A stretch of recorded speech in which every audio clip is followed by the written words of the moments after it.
for me, see this is for we. Neighbor, partner, your family. The best is yet to come, believe me.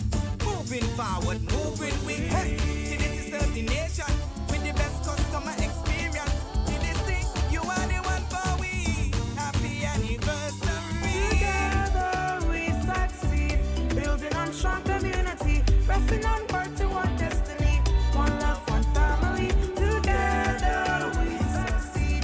Let the whole world see. Yes, this is 50.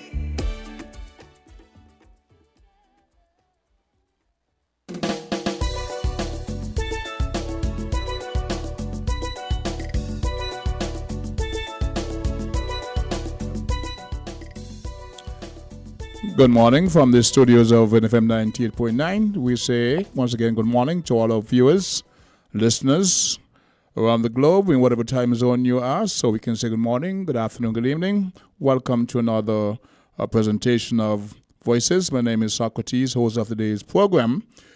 And with us this morning, we have a very special guest who I'm going to introduce shortly. But first, let me say I'd like to the usual crew up there, Rosemary in New York. We have Jennifer in Atlanta. Chris Collins says I sound fresh. He just logged on. Good morning, Chris. What's going on up in the UK? Lots of stuff is cynic and all that. So anyway, we are here this morning and we're going to have a very interesting conversation. We have with us in the studio a very important person. She may not want to be called that, but she definitely is, in the person of Miss Carleen Morton Henry and Henry Morton, a former principal of the Bastille High School, an educator indeed, a former permanent secretary in the former Team Unity government. She was permanent secretary in tourism. But today, we're here to discuss matters pertaining to the history of the whole debate with the Bastille High School. I understand that there was a debate ongoing last week, so we're here to follow up on that. And Ms. Henry is quite capable of presenting the facts as she know them. So without further ado, we're going to have her welcome to the studios once again. Ms. Henry, welcome to the studios of WINNFM. And the mic is yours. Good morning, Mr. Hodge, Socrates, as you're, locally known, I suppose regionally and internationally as well. And I want to say thanks for the opportunity that you're giving me and WINNFM is giving me to continue the conversation that was started last week, Friday, I think it was. Last week, Friday, yes. Yes, and you see, I appeared on Island T, but as you know, Island T is just about half an hour. A snippet. And the Bastille High School situation is so multidimensional. It's a complex matter that you really have to take it in bits and pieces to be able to share with the general public, especially if you're going to take people behind the scenes of what was happening.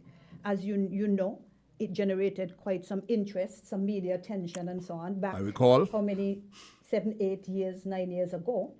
And it is back. It has been put back into play again with recent statements that were made about the symptoms being manufactured and, that type of talk, which, as I said last week, I found it very disrespectful. And I am here to give the general public a kind of behind-the-scenes look at what was going on. Unfolding at the time. Yes, what was going on, so that people can understand that what they were being exposed to in the media wasn't something even contrived. half of what was taking place behind the scenes. So I think that the general public, they're stakeholders in education. And children went to the school back then. Some of us are preparing for our children to continue going on to Bastille High School. I'm hearing that a school is going to be built on the same site. So again, parents and potential parents and so on whose children are going to go there ought to know what happened on that site so that they are fully aware, they make informed decisions. Right? You cannot make informed decisions in an information vacuum. And so I'm happy to be back here again this morning to explore the Bastille High School crisis That, Once again. Once again. Let us have a look at it again. Do a little, a little deep dive. What's different about this morning's presentation? This morning, I want to focus on the human element because last week I was at pains to say that yes, we have all of these reports, the Carreri and the NIOSH and the CAFA and the arbitration panel and Dr. Whitaker and so on, but those are technical reports about a building. The human element cannot be overlooked. As a matter of fact, that was one of the things that the arbiters pointed out. One arbiter said, we do not want people to have the delusion that it is just about a roof, that it goes way beyond just the roof. And so I want to share some of the voices of the persons who were affected, not real physical voices you're not going to, but I have letters that were written by documentation by the same person, documentation by teachers, by students, by the student council, by me, to the Ministry of Education and so on, appealing for intervention, for help. And when perhaps it's easier to be empathetic once you hear that there are real people that were who affected. were affected. This went on over a period of how long? Well, we began reporting the symptoms around 2011, and it went right up to 2014. And But the symptoms were? Because there are persons the out there symptoms were in the outer world who may not wide be and that varied. familiar, so you need to Upper present. respiratory coughing and watering of the eyes and breathlessness, vertigo, dizziness, a whole slew of rashes, eye conditions, sores in the nose and mouth, and it's a whole set of symptoms that people were experiencing. And these have documented. Documented. As I said last week, 16 plus of our competent doctors here in St. Kitts, at least 40-something persons on staff alone, I'm not even talking about students, went to 16 plus doctors who diagnosed them with real illnesses and prescribed medication. Again, the reporting protocol is that once people go on sick leave, because a lot of teachers had to end up going on sick leave, they have to bring their sick leave forms in to the school. Verification. And the school must now compile those sick leave forms and send them down to the Ministry of Education. And that was done? That was done. Okay. Over the years, that was done. Especially in 2014, that was done. And so we had 40 plus members of staff, not just teachers, I said members of staff because ancillary staff were getting sick as well, who went to see doctors. Last week I spoke about one particular teacher who wrote that she was on her 6th doctor. 6th. She was going for a 6th opinion because everything was being rejected and ridiculed and laughed at and saying that people are lying and so on and so forth. So she wanted to make sure Well, that actually paying her money, going to paying make her sure own money. that she got the required paying attention her she was own seeking. money. Okay. Right? And some teachers and students and parents actually, for want of a better word, went on the ground. They were not reporting anymore because for fear of, the certain backlash, consequences of being vocal or of things. They just went on the ground and things. They actually said that to the Carreri and CAFA people when they came. They said, listen, after a while, I wasn't saying anything. I just took my child to the doctor.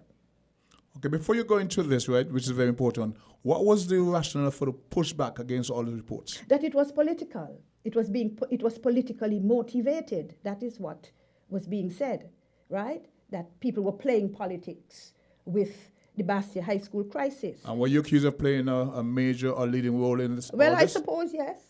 Because you were I was the institutional leader. Okay. I was the institutional leader. So, if you're going to talk about politics, I suppose it would begin with me. Ultimately, the responsibility of looking after the institution. This now gives the context. Right. You're free to go. Okay. Now, I want to start off by saying, because you asked a question, right? And I want us to look at the CAFA report. I'm going to go back to the CAFA report a bit. And if we look at page 4, because I want to dispel the myth that Carleen Henry Morton was leading this charge to say that something was wrong up the Bastia High School. If we go to page 4 of the CAFA report, since 2009, and some of them go back to 2008. I became the principal in about 2010, 2011, around So that time. you did mention 2011, but this Right. references... Since 2009, staff of Bastia High School, BHS, have raised concerns about the health of the school environment. Figure 1 provides a timeline of key events that have happened since then. From 2010, the staff and students complained of symptoms such as skin, eye and throat irritation, nausea, respiratory problems, headache and dizziness. There were also complaints of odors and so on, and they went on to describe, what. And this was before you came That was before I became into the principal, picture. Okay. Right? So, page 4 again. They say, over the years, the school has seen a number of modifications, expansions, and new buildings added without a concomitant updating of maps to reflect the new footprint. Okay, so again, that is on page 4. The Bassi High School was constructed in 1956 and was formed from the merger of St. Kitts Nevis Grammar School and Girls High School and so on. Over the years, the school has seen a number of modifications. I have them jotted down, but I'm making sure I read directly from the report. I want you to see that this is the CAFA report, right? And so they went on to talk about, the fact that the school is old. And, as they went through the report, they started talking about the lack of proper maintenance and so on and so forth. But as I said, I'm focusing on the whole idea that this did not start with Carleen Henry Morton. Teachers were complaining even before that, right? Page 18. From 2009, the BHS administration raised concerns about problems with disrepair, right? So before your time. That's before me. Mm-hmm. One of the other things I want to touch on is the whole idea of lack of trust. That trust had broken down to the point where even the CAFA officials who came spoke about that in the report that was the final report, 30th June 2014. Okay? On page 11, let me read from page 11.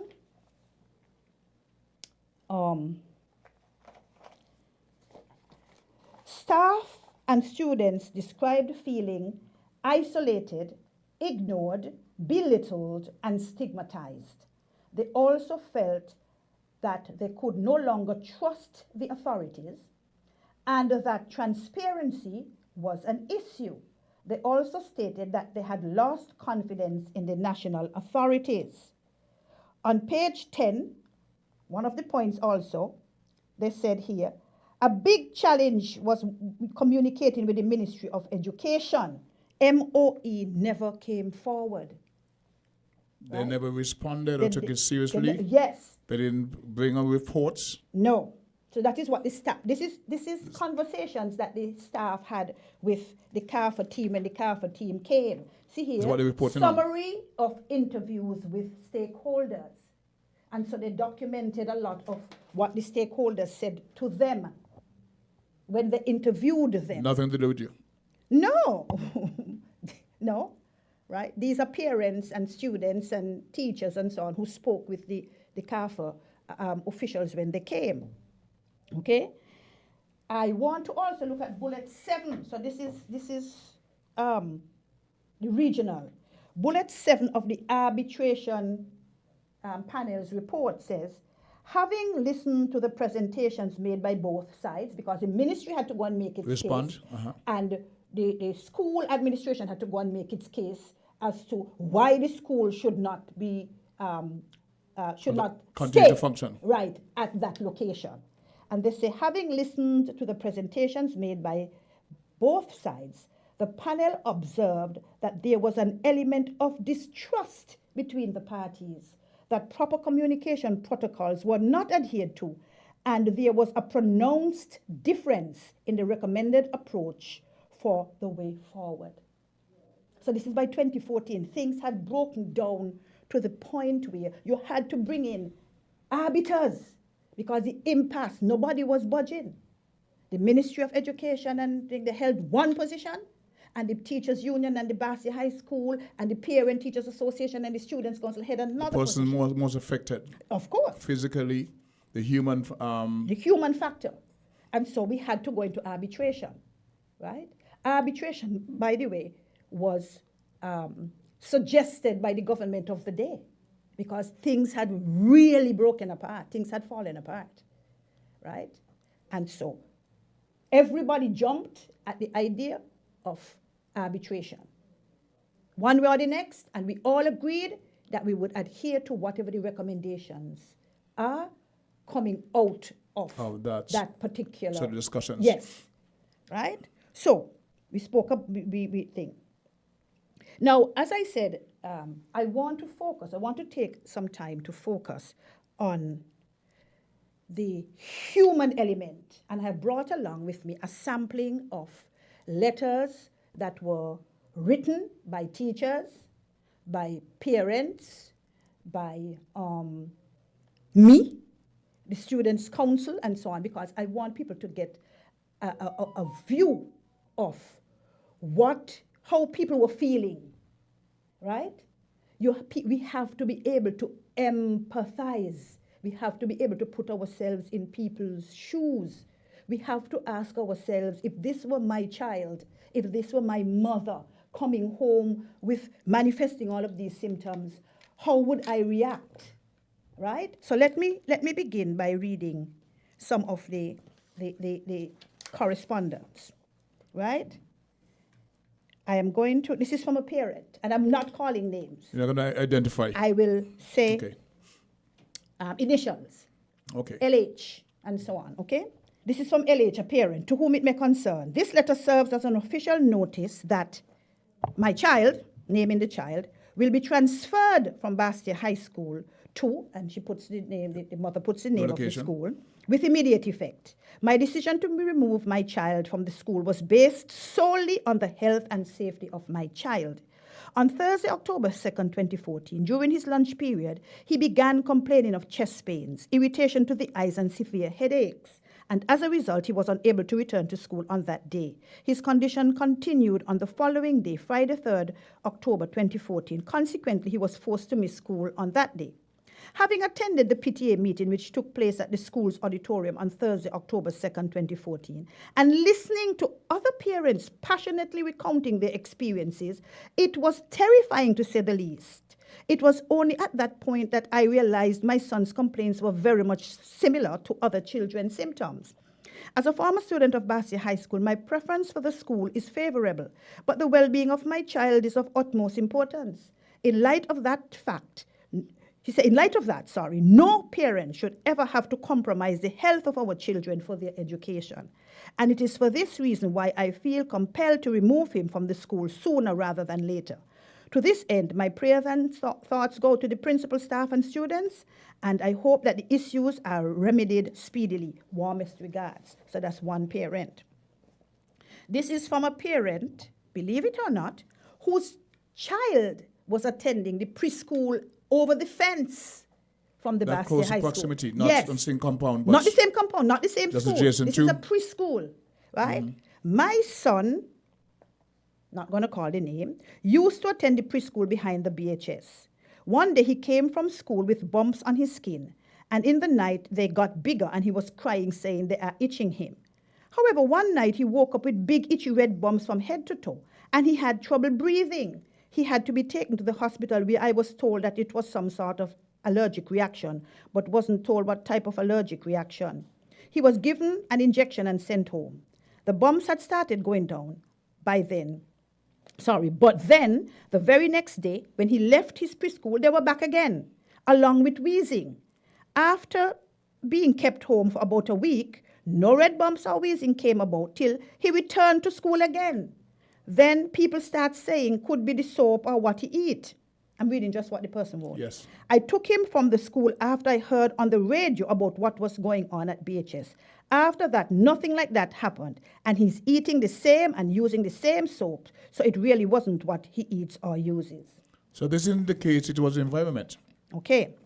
Now, this one, Socrates, this one is really, it takes an emotional effect on me. I'm going to tell you why. I'm going to recount this one from memory because it has never left me. I was in my office preparing notes, whatever we do as administrators.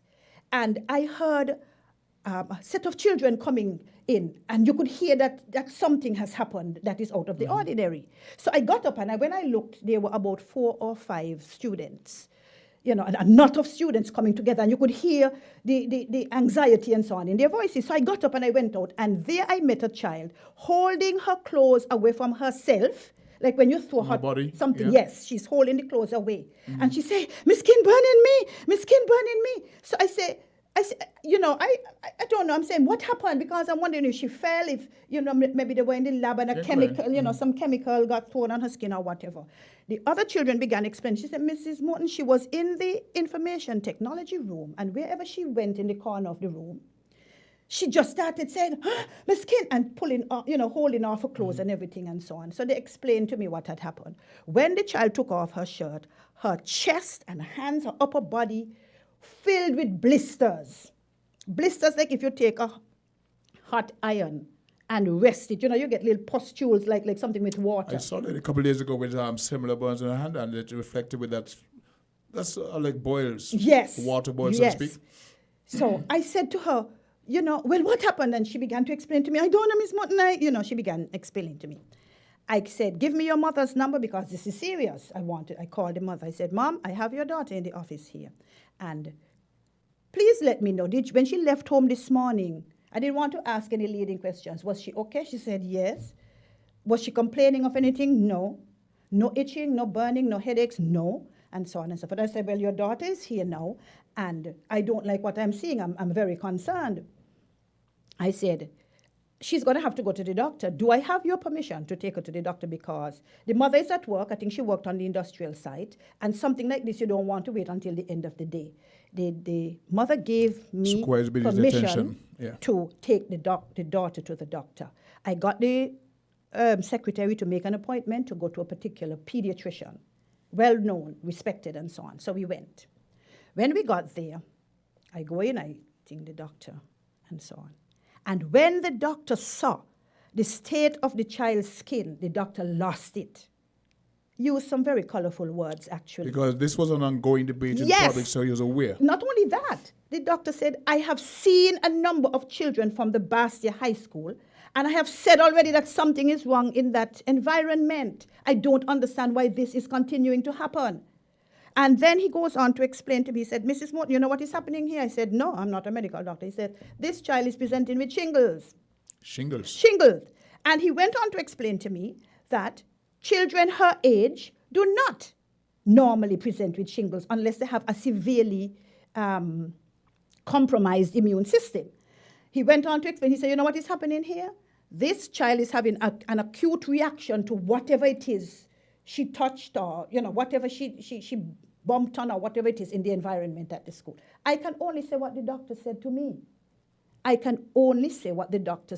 I am not a medical professional. I don't practice medicine. I don't think. Anyway, he prescribed medication for the child, and I went back to the school. The child went home because the child is... Can't go back to the environment. And I called 2 top officials from the Ministry of Education, and I explained to them what had just happened. In less than no time, they reached to the school, and I showed them the thing, and I said, "Listen, this is you can look at the prescription and see that some money is going to have to be spent here." They appealed to me not to say anything, basically, not to go to the media with anything. We are working together, we're going to resolve this, and so on and so forth. And they took the prescription and said they would take it to social services for it to be filled by the government.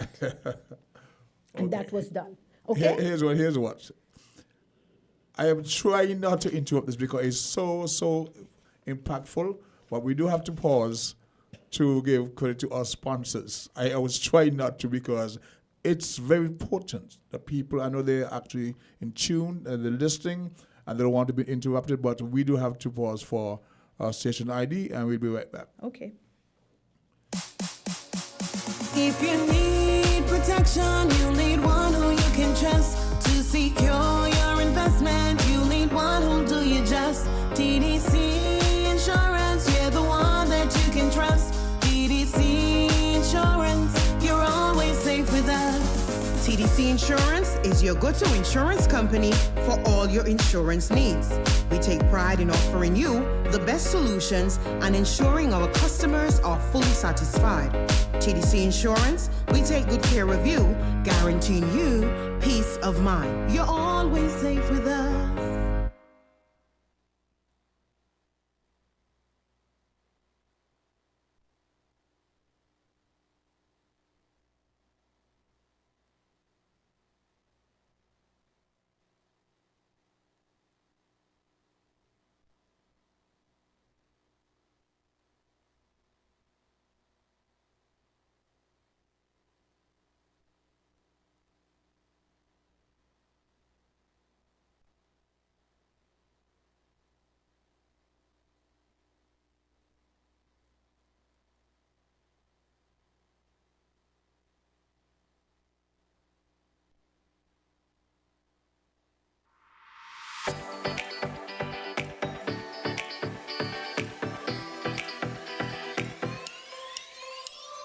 Rams the good food people always there to serve you. Rams the good food people, locations right near you. Rams the good food people, in-store specials for you. Rams the good food people. Rams.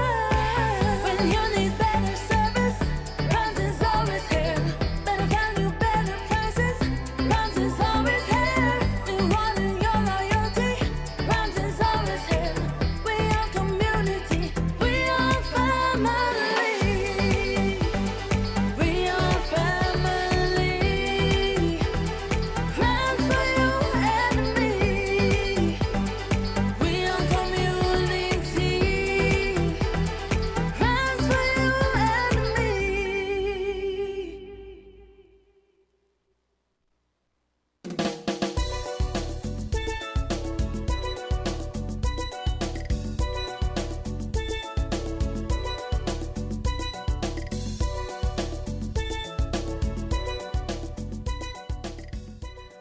Once again, good morning to our viewers and listeners. Welcome back to the program. For those who've been listening, you'll know that we have Miss Carolyn Morton Henry in the studios with us, and she's brought some documents relating to matters that were germane to the Bastia High School saga that took place some years ago. We would ask our callers to be patient with us as we allow Miss Morton to present the document, on the document she's brought, and at some point later on, we will engage the public in their responses and the opinions. So, Ms. Morton, once again, Mike is yours. Okay, thank you very much, Mr. Hodge. I have a few letters from teachers, but in the interest of time, I would do two, and if anything, we can come back. Okay. Right? This is from a teacher, NB. That is Initials. it. Yes. Dear Madam, I am hereby informing you, this is, to me, copied to me, written to the Chief Education Officer. I am hereby informing you of the health issues that I have been experiencing at the Bastia High School since my return to the Bastia High School as a teacher in 2012 until present. Shortly after the start of the 2012-2013 school year, I began to experience a burning sensation on my face and especially around my lips. That was typical.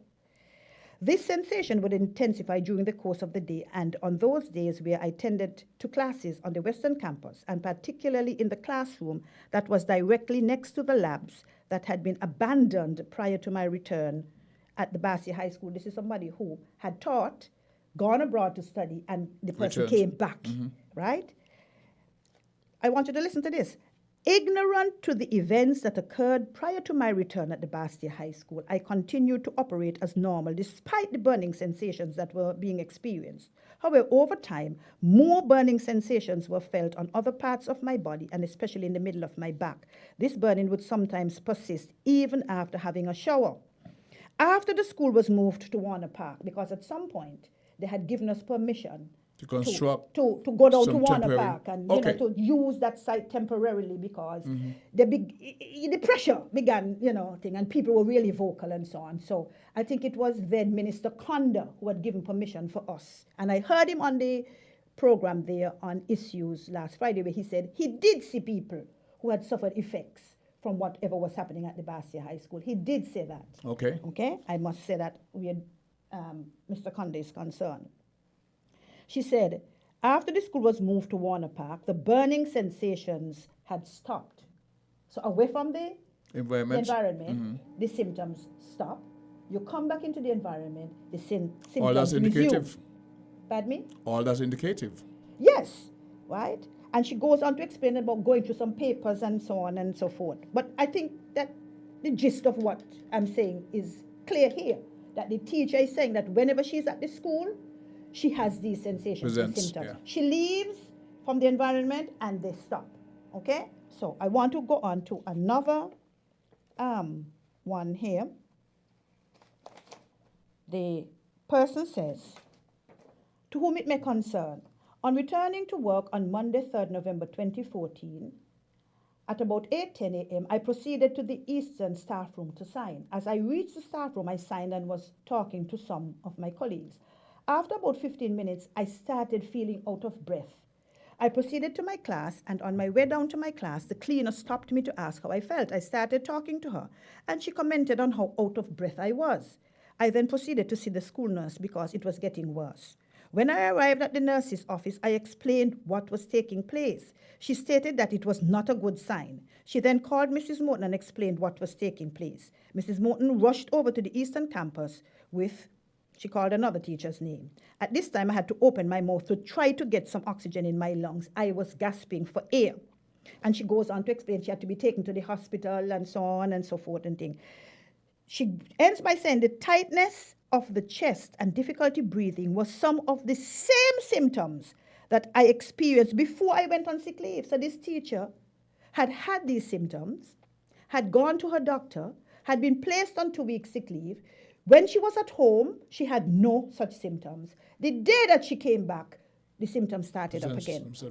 These occurred while on the Bastia High School premises, right? So those are some of the letters. And there are a lot of letters, I'm telling you, Mr. Hodge. I only brought a sampling of some because what I began doing, what the school began doing, what the management, the staff began doing is they began to put on paper, after people were being ridiculed and were accused of lying, they began documenting. They began documenting, right?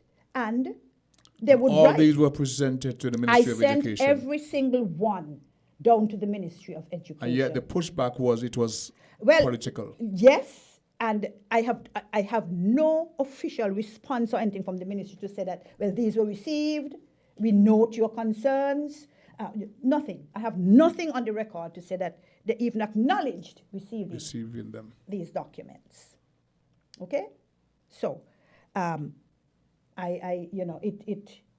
it really was then and still is a very troubling situation. It's worrisome when people cannot feel as if their rights are protected, that they're going to work in a safe environment, that if, God forbid, there should be some challenge, that they're going to be accused of lying. It's not a comfortable feeling. If I recall what happened shortly after that in terms of a resolution, this was a burning issue that played out into the election season. Yes. There was a change of administration. Yes. Another location was identified for the building of the school. Right. I said, the billboards as to the location, and that was supposed to be resolved. What we hear today is that the change of government again. We reverted back to former government, and they are now started to construct. Well, they have begun to dismantle with the intention to build on the same. Build on the same. In spite of all these that transpired. But so it goes into the politics that people have been accused of. It was done politically. There was a different site. It was problematic to go back there. But Socrates, let's talk about the politicization and the weaponization, because I hear that being used a lot, right? Let's talk about that. Because the question must be asked, who was politicizing and who was weaponizing? No, because just last week, Dr. Martin said on issues, self-professed, he says, I am a political appointee. I am a political agent. He said it. Which is factual. Okay. So, well, who is politicizing then? because that was said basically as if he said, and basically that he's being attacked, my words, because he made a politically tinged statement. Why are people making politically tinged statements? He was then on the an chief issue medical like officer? that? He was the chief medical officer then. At the time, yes. But it calls into question what was the thinking even back then, right? Because you have, In the face of all these that you presented, I Mm-hmm. just said there was no acknowledgement from the government or the ministry that they received these documents. Mm-hmm. But in the face of all these, I recall many of the discussions of the day, the blowback, all the accusations. It was political against the reports of many persons who were affected, students, teachers, faculty, just generally. And yet, it was determined that there was a different opinion. You had a CAF report. I believe there was a local firm that was given the job to do an assessment. yes, And I think the government took the report that there was nothing wrong with the environment Yes. and to continue. Dr. Martin has since changed his mind on that, it appears. Right? In saying what? He's now saying that the environment was in question and that the symptoms were real and that he accepts that, yes, yeah, that's how it is. Things change, I suppose. That's his current position? He says he stands by his position in 2014 and he still stands by his position in 2023, although the two positions seem to be in conflict with each other. But I cannot speak for Dr. Martin. Dr. Martin would have to speak for himself, right? I can only report to you what Dr. Martin said. Right, so that's where we're at this point. Okay, as we continue the discussions, we're going to open the lines for those who wish to call and weigh in on the topic. The numbers to call are 466-0989, 662-0989, 762-0989. We will have to hear your opinion. If you want to speak to Ms. Morton, those are the numbers you can call and engage. But in the meantime, we're going to continue the discussion. Let me continue by saying when Dr. Martin appeared on Issues last week, he said that the matter at the Bastia High School, the situation at the Bastia High School, the crisis at the Bastia High School was fixable. But fixable does not necessarily mean fixed. And we have our first caller. Okay. With a caller, morning, you're live on Voices. Good morning, the King, and good morning, Mrs. Morton. Morning, sir. Mr. Brown, Carl Brown here. welcome to the Okay. program. And Mr. good Brown. morning to the listeners home and abroad. Well, all this fiasco started up with a question I asked 2 weeks ago concerning the Bastia High School Was it you? and issues.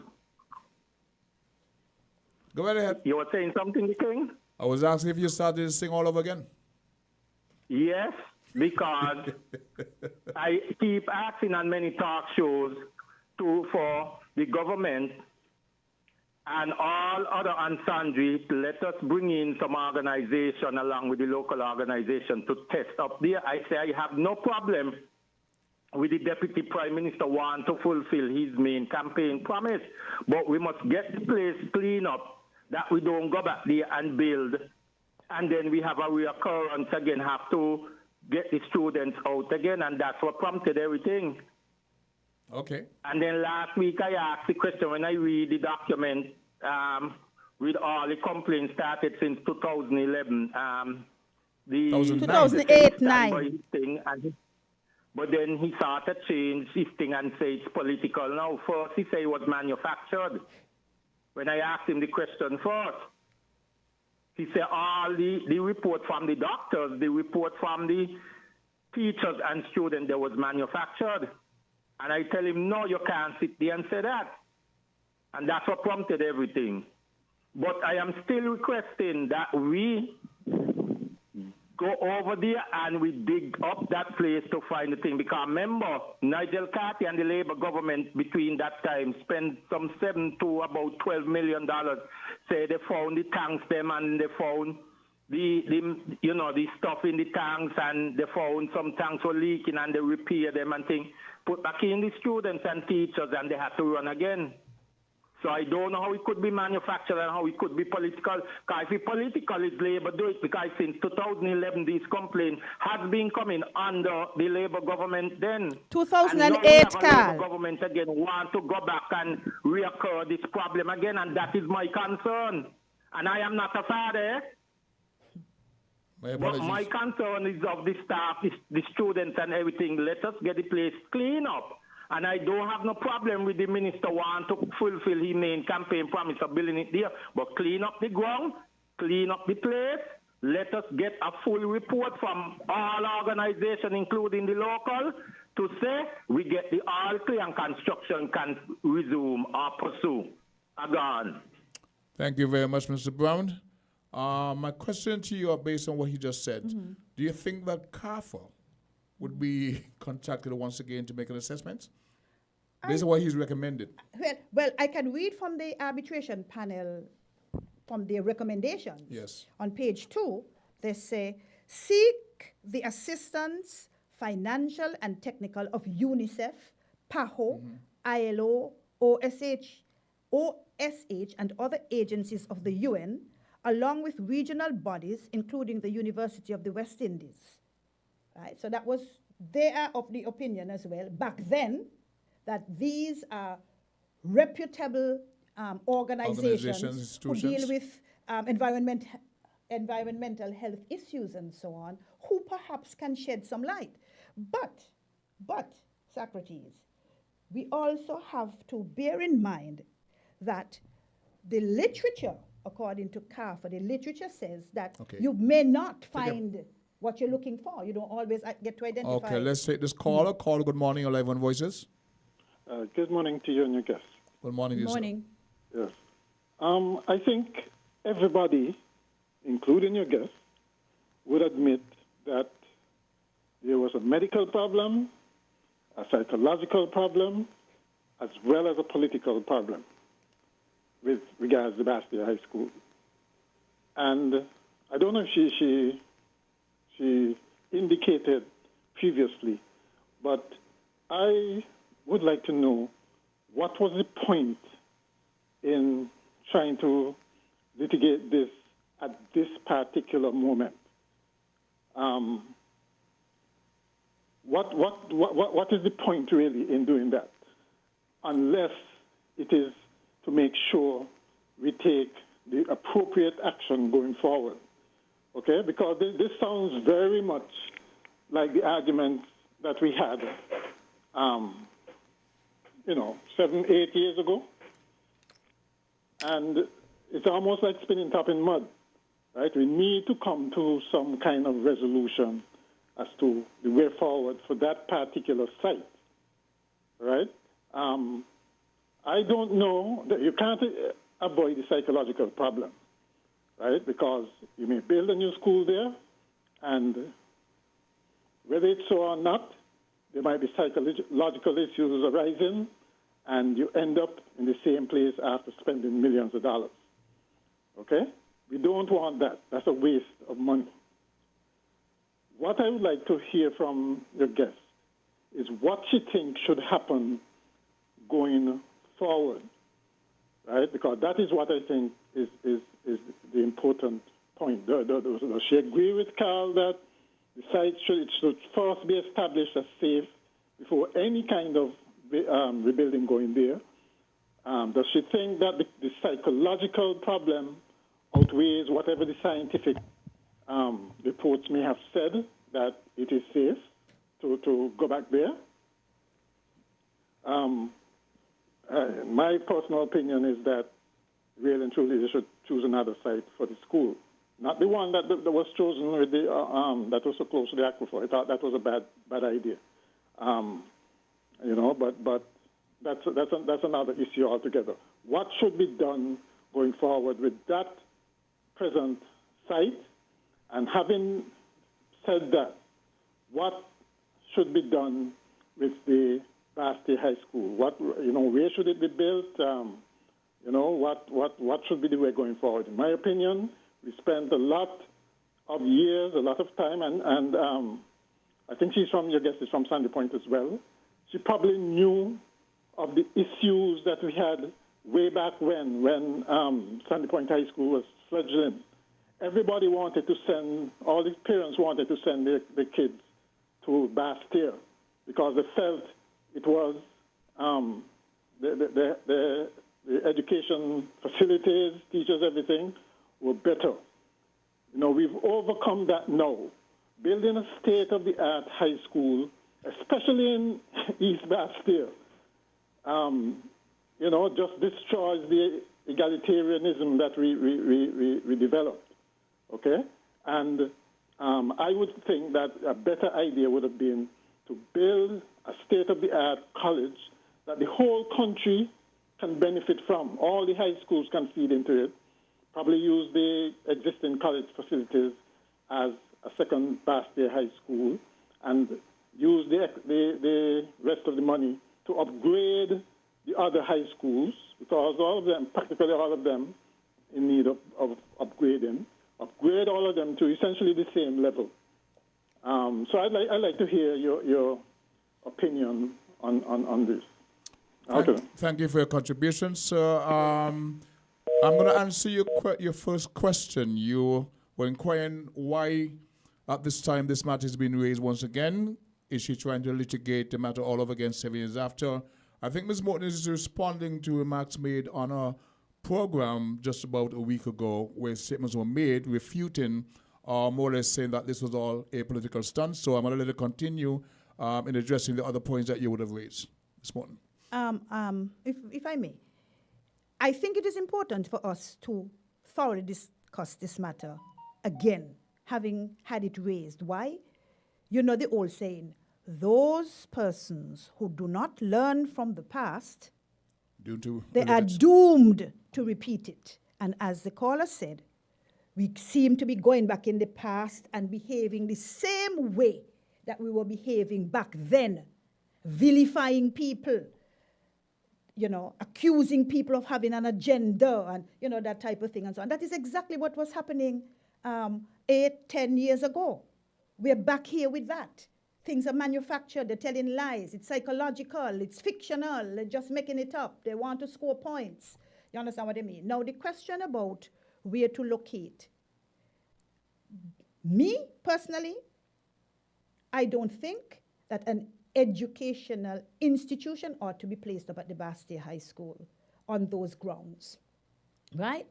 Because we are yet to know exactly what caused these symptoms. Post-remediation, Mr. Hodge, we kept finding abandoned septic sewer, you know, things that they were not decommissioned. You usually would find them because you said they were building on the same location, right, but not so leaving any maps. Up there is a minefield. You do not know exactly what is up there. And even if you do find some, how are you going to determine how far down you go? Because you have to know what you're looking for. You have to be trying to solve a problem. You have to know what the problem is if you're going to solve it. Let's take this caller, see what they have to contribute. Good day, caller. You're live on Voices. Yes, good day, man. Good day to you and good day to the guests. Welcome to the program. Good day. Yeah, the king. So, you know, listening to this Bastille High School saga, you know, me myself was out of touch when all this stuff was happening. So my big question to you and the guests today is, all the persons that have gotten sick, right? What became of those persons, and why wasn't like a case brought against the government and the Department of Education? And you know, if they tried to bring a case before, were they having difficulties getting a lawyer or lawyers to represent them? What's the situation with that? I mean, why these persons that have all gotten sick, why didn't they bring a suitcase, you know, concerning their health situation? That's my $1 million question for the day, and I'll listen after air. If I weigh in on that, right, it was stated that once people stayed away from that environment, the symptoms did not persist, right? And also there was a change of government, and that more or less decided that they would close that location and build a new school at a different sites. So that would have been the end of that matter as far as... But persons were getting sick. I mean, wouldn't they want to be compensated or something for their ordeals that they've been going through? You live in the U.S., okay? This sickness may come back on them later again. You never know. We are not a litigious people. We don't take every matter to court as you do in the U.S. That's what we're thinking. Because there was a seeming resolution with the change of government and the decision to build a new school at a different location, that seemed to have been the end of that matter. However, on that matter, if I may, Mr. Hodge and caller, I think going forward, though, armed with this information now, should the school be built there? People are much more aware now. And if I were a parent with a child at the age now who would be likely to get into things, I would begin to do my research about criminal negligence and criminal liability and class action lawsuit and that kind of thing. Before I go, I'm still on, right? Yes, sir. Go right ahead. Okay, before I go, now it's becoming like a political football, and it's so sensationalized. Everybody's getting so emotional. But we know it's a debate whether they're going to put it back at the same site or in a new location. Either which way it goes, at the old site as well, we over here in the U.S., we know contaminated sites can be cleaned up. So what would it take for them to actually clean up that site before they can rebuild there? Cleaning up the site is an option as well. It's just a matter of getting it done right and retest the soil and the environment after they get it cleaned up. So even that is an option as well, and I don't see why they're having difficulty even getting the place cleaned up. We know that this is done in foreign countries. There's sites here in the United States. It was done here locally. Contaminated. I see this stuff. That was also done here locally. Yeah, but the site can get cleaned up as well. That's an option. So why is it sort of a difficulty to even get that done? But Okay. I'll keep listening off the ear, man. I wish you guys the best of luck going forward with this. Thank you very much. Thanks a lot, man. Okay. I think If I may read this thing. A contributor wrote, and he says, I understand that several years ago there was a similar Bastia High School incident at Ross University.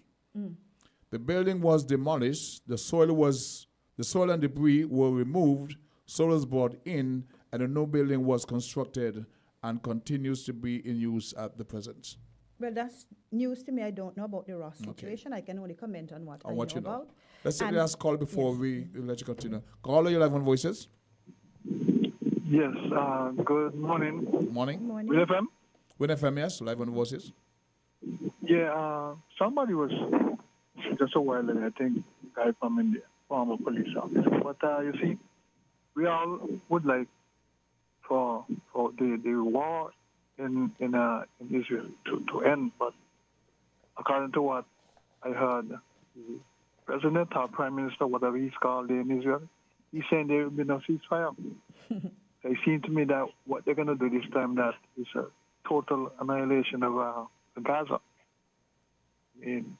There are lots of people who were there, who were not for the war, but it's going to be, it's terrible, really, really, really terrible. Because when I read the news and I see the sort of suffering of innocent people, because of a few people who to have a bunch of people pent up, the electricity depends on what Israel decides, whether Israel decides to give them or not water, medicine. It's really hard to have people pent up like that. And eventually people are going to just break out.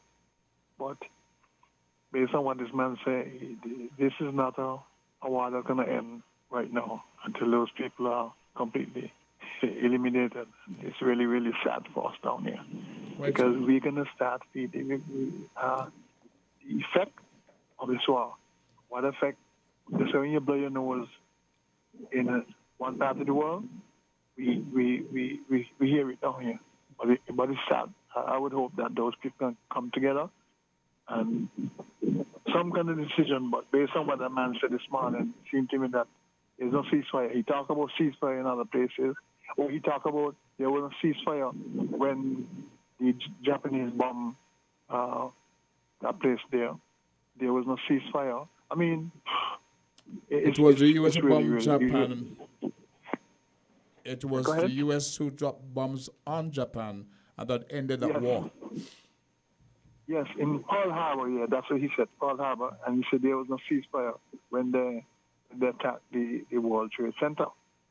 Okay. So it seemed to me that this man is going right down to the end. He's going to just get rid of those people. Okay, thank you for your contributions. I appreciate that. Yeah, man. All right, we'll comment on that in the second half, but right now we're dealing with Ms. Morton and the presentation. So, Ms. Morton, thank you, sir. We have about 5 more minutes, and we'll hold the lines now, and you'll let you continue with the presentation. As I said, somebody spoke about the whole idea of getting intervention from reputable organizations and so on and so forth. And I want to say that from as early as 2012, that was one of the overtures that we made at the Bastia High School to the Ministry of Education.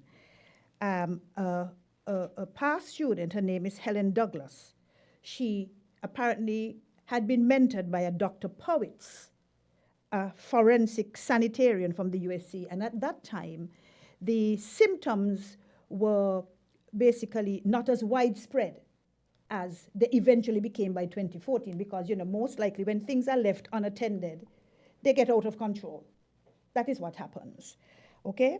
And I wrote to the chief education officer then, and I said, Miss Helen Douglas, a Kittian and former student of Dr. Robert Powitz, a forensic sanitarian from the USA, has secured his services in addressing the issue with our labs at the Bastia High School. As I said, it was confined more to the labs and that particular area of the school. Please find enclosed pertinent information on Dr. Powitz, and I attached, I can show you, a little synopsis of who he is and so on and so forth. I welcome this intervention and applaud Ms. Douglas's initiative. I therefore write to formally request that through your office, you kindly facilitate Dr. Powitz's travel arrangements and accommodation while he's on island. Grateful for your prompt and positive response so that we can begin soonest to benefit from this level of expertise and speedily resolve the matter with our labs. I never received a formal response to this request.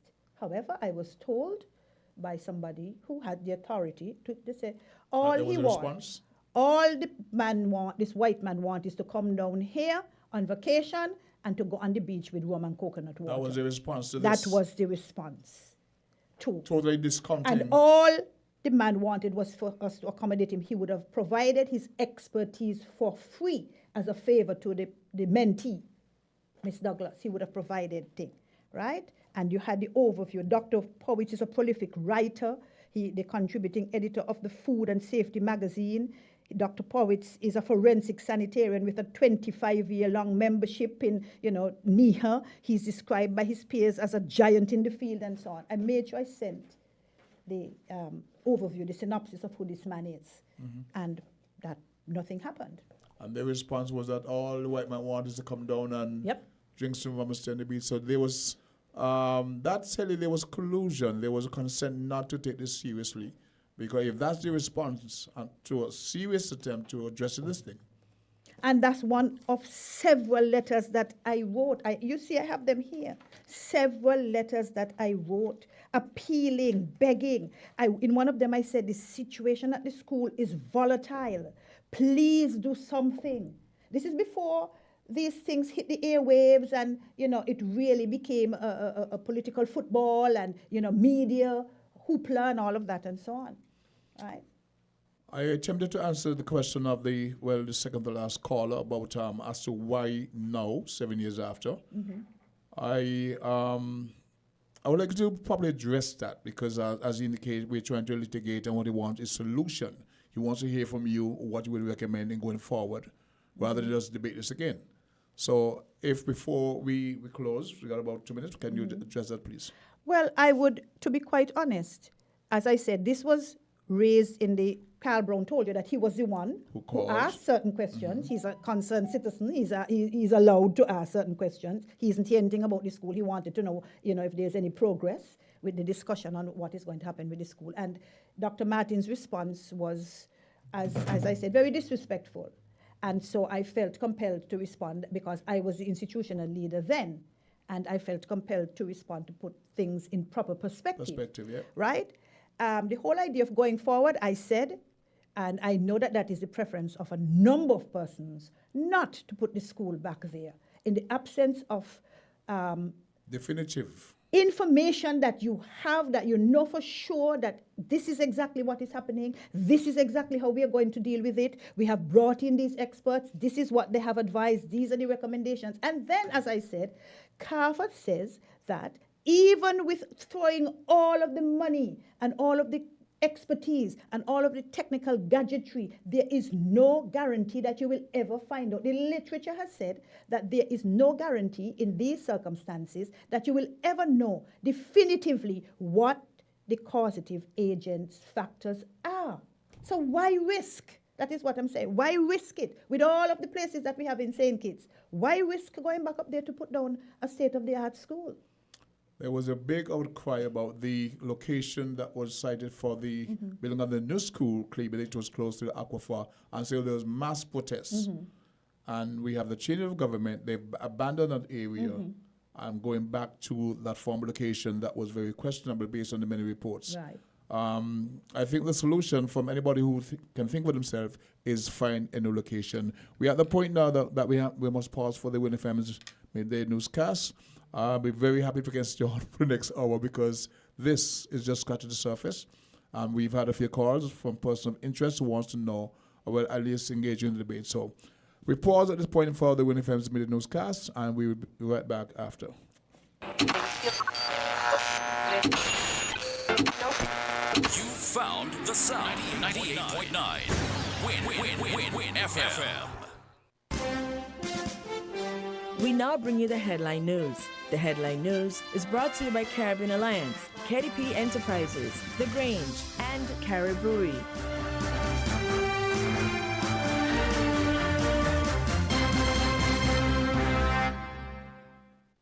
Did you know that the Grange Healthcare Facility is the first purpose-built, non-governmental healthcare organization on St. Kitts?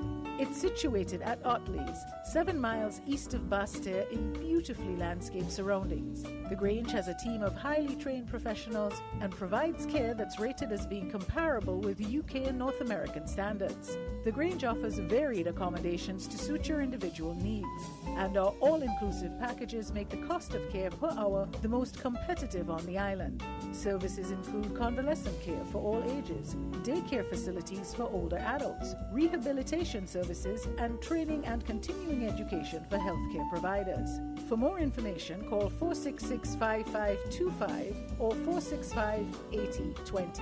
Fax 466-8221 or email thegrangehealth@gmail.com or visit our website at www.grangehealthcarefacility.com. Maybe it's the way the brilliant gold liquid reflects our sunshine, or how the bright blue of its label mirrors the clear Caribbean skies overhead. Maybe it's the fresh, crisp taste of this beastly cold beer on a scorching hot day. Maybe it's even the way it brings us all together. But one thing is for sure, Carib is very much a part of who we are wherever we're from in the Caribbean. Carib, it's the way we play. Drink responsibly. Shipping your cargo shouldn't be a hassle. It can be as easy as a single call to Amerijet International, your worldwide cargo transportation solution. We provide all the services you need to ship your goods anywhere in the world, whether your shipment is fresh, frozen, large or small, alive or hazardous. You can count on Amerijet to deliver it safe and sound. Amerijet International, by land, sea or air, we get it there. For more information, visit us online at www.amerijet.com or call us at KDP Enterprises at 466-9595.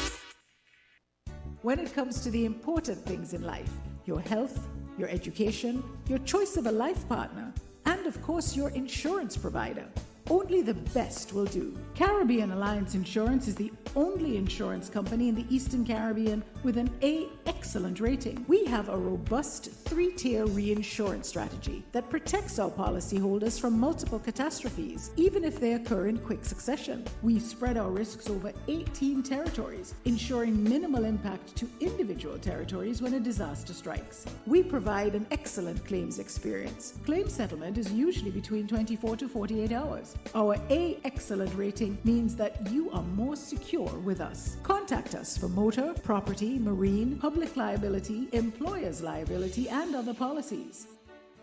Dalil Walwyn, people you can trust. Local agent for Caribbean Alliance Insurance. Tomorrow secured.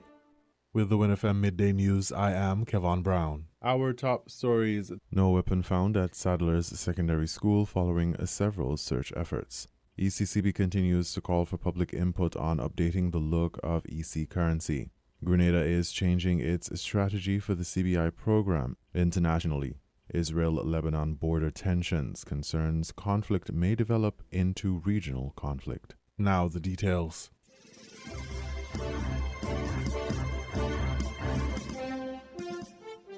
Reports that suggested that law enforcement found a gun and ammunition at the Sadler's Secondary School made the rounds on Wednesday, November 1st. The police indicated that the report was incorrect. However, videos on social media saw students and teachers of the school staging an alleged strike, suggesting that there was concern for the safety of students and staff. A subsequent communication from the Ministry of Education stated that the Sadler Secondary School would switch to remote learning on November 2nd as they, quote, seek to resolve an issue at the school, end quote. The Ministry of Education extended the remote learning to Friday, November 3rd, 2023. The police issued an official statement on the matter on November 3rd, providing details about the situation at the secondary school. According to the statement, the police were informed of a security breach at Sadler's Secondary School on October 31st, 2023 at approximately 6 p.m., suggesting that some students had allegedly seen a firearm in a storeroom at the school earlier that day. The school's security officers searched the storeroom and no weapon was found. The police followed up and searched the school the following day, November 1st, and supervised the customary entry security screening of students at the start of the school day. The school was searched again on November 2nd, 2023, in a joint effort between the Royal St. Christopher and Nevis Police Force and the Customs K9 Unit to ensure the campus was free of contraband and address additional security concerns expressed by students and staff alike. No firearm, illegal items, or contraband were found. The Ministry of Education also put out an official statement concerning the report. Quote, according to the Permanent Secretary in the Ministry of Education, Mrs. Lisa Pistana, the ministry immediately reported the matter to the Royal St. Christopher and Nevis Police Force. This resulted in officers being dispatched to the school, where they gave support to the school's security. To ensure the safety of staff and students, an extensive search was carried out on Thursday, November 2nd, by the Royal St. Christopher and Nevis Police Force. No firearm was found. Sadler's Secondary School was moved to remote learning to facilitate the search. They will remain on remote learning on Friday, November 3rd, and return to face-to-face instruction on Monday, November 6th, end quote.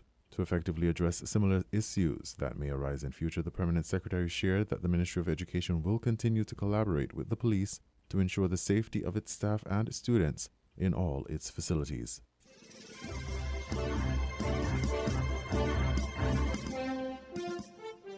The Eastern Caribbean Central Bank, ECCB, has once again called for the public's input on an improved image for the Eastern Caribbean currency. During its 105th meeting on Friday, July 21st, 2023, the Monetary Council of the Eastern Caribbean Central Bank approved the move to replace the likeness of the late Queen Elizabeth II on the Eastern Caribbean currency. The proposed image to take up the space is the logo of the Eastern Caribbean Currency Union, ECCU, which is subject to public consultation until December 31st, 2023. The proposed image features all 8 member countries of the Eastern Caribbean Currency Union. Landmarks associated with the countries in the ECCU are currently featured on the EC notes and will remain. They include Anguilla, the water spike on the back of the $10 note, Antigua and Barbuda's Admiral's House on the back of the $5 note, Trafalgar Falls of Dominica on the back of the $5 note, Nutmeg representing Grenada on the back of the $20 note, Government House in Montserrat on the back of the $20 note, Brimstone Hill for St. Kitts and Nevis on the back of the $50 note, Le Piton on the back of the $100 note for St. Lucia, and Admiralty Bay on the back of the $10 note for St. Vincent and the Grenadines. The images of Sir Arthur Lewis on the back of the $100 note and Sir K. Dwight Venner on the back of the $50 note will remain on the EC notes. The public is invited to weigh in on the proposed ECCU logo or to offer suggestions for alternatives or additional images to use on the EC currency. Recommendations can be sent by direct message to the ECCB Connect's Facebook page or by email to newecimage@eccb-centralbank.org. The Monetary Council will decide on the new look for the EC currency by February 2024.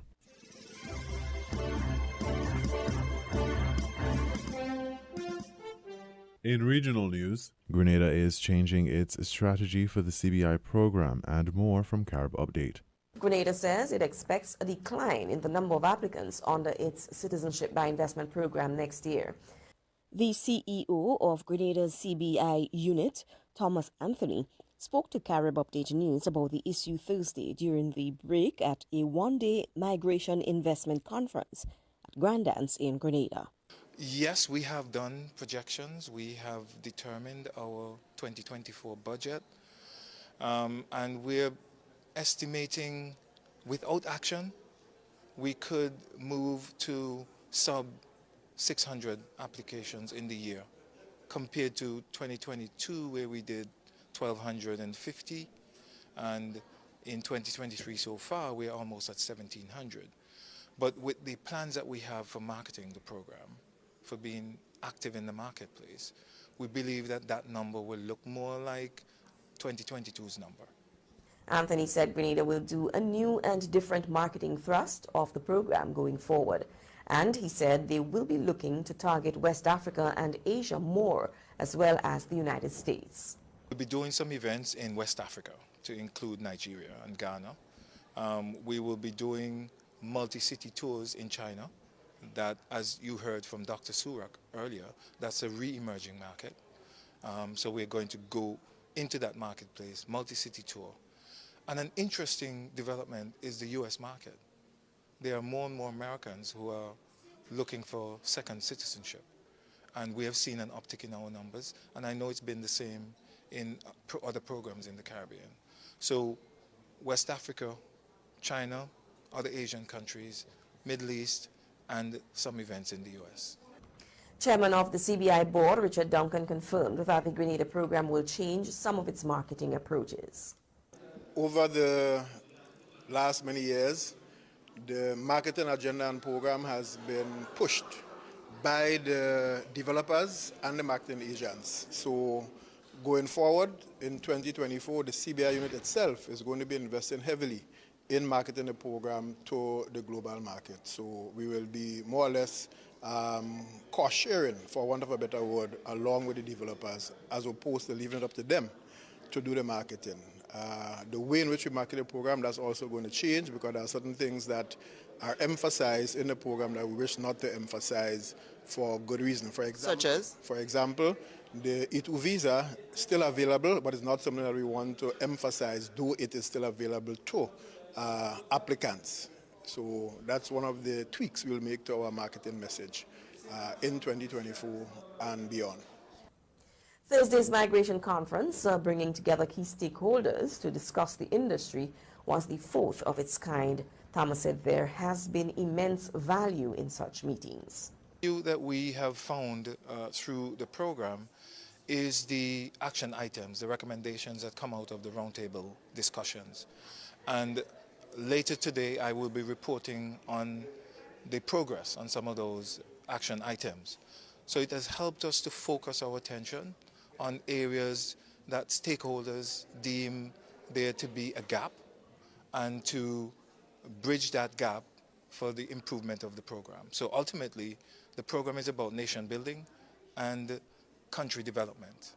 And so as we come here at these events, it's about stakeholders at different levels, so local agents, marketing agents, DD providers, having discussions about where we are currently, where we expect to be, and some of the things that we ought to be doing if we want to get to that future view of these programs. U.S. President Joe Biden discussed the security situation in Haiti and deepening bilateral economic ties with his counterpart from the Dominican Republic, Luis Abinada, during a meeting Thursday at the White House.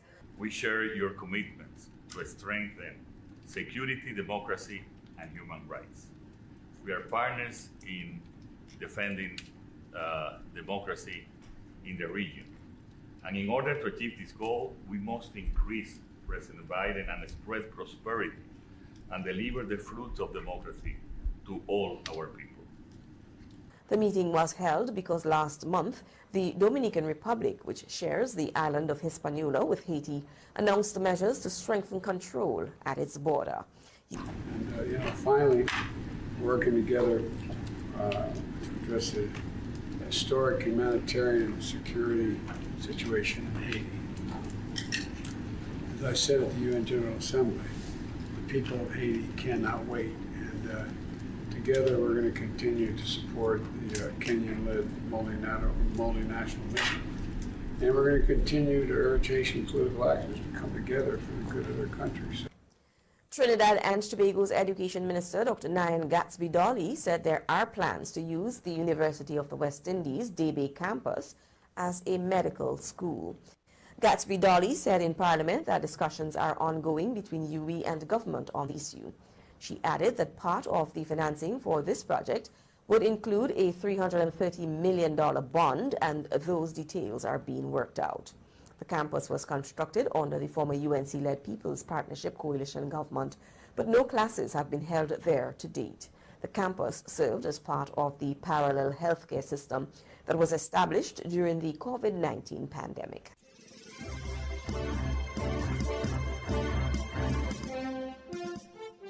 We now bring you these international reports. The moment a rocket barrage from Lebanon hits the Israeli border city of Kiryat Shmona. Al-Qassam brigades in Lebanon claimed responsibility for launching 12 missiles, 2 of them inflicting this damage. The escalation on the Lebanese-Israeli front is significant. We can see that who is really executing all of this. It's not only Hezbollah. We are seeing, different Palestinian faction, and loudly they are saying they are participating. So we are seeing like little bit of escalation. The most significant incident, 2 explosive-laden drones hitting an Israeli command center in the disputed Shebaa farms, an attack claimed by Lebanese group Hezbollah. The group saying it also launched 19 simultaneous attacks on Israeli military positions with guided missiles and artillery. Israel says its warplanes attacked targets of Hezbollah in South Lebanon. The group announcing at least 5 of its fighters were killed in action. The increasing intensity on the Lebanon-Israel border comes ahead of a speech by Hezbollah's leader Hassan Nasrallah. But not everyone thinks the escalation will turn into all-out war. But how concerning is it that there have been consistent engagement with Israeli forces? Obviously, we're concerned about continued attacks on Israeli forces there in the north, as are the Israelis. But I don't believe we've seen any indication yet specifically that Hezbollah is ready to go in full force, so we'll see what he has to say. But rules of engagement on the Lebanese front have shifted considerably over the past few weeks, which is increasing concerns that the conflict will become a regional one. Ali Hashim, Al Jazeera, Naqoura, South Lebanon.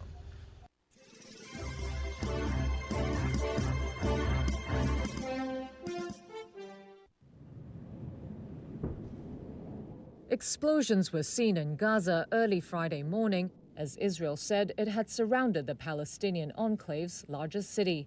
The intense fighting comes as the United States is set to press Israeli Prime Minister Benjamin Netanyahu for humanitarian pauses in the conflict.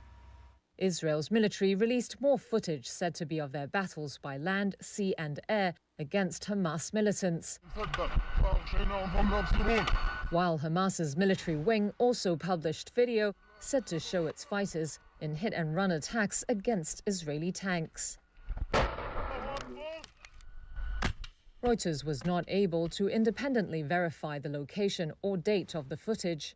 In a statement, Netanyahu said, quote, "We're at the height of the battle. We've had impressive successes and have passed the outskirts of Gaza City. We are advancing." U.S. Secretary of State Antony Blinken is meeting Netanyahu for the second time since Hamas launched last month's deadly attack in southern Israel. Blinken said he would discuss concrete steps to minimize harm to civilians in Gaza.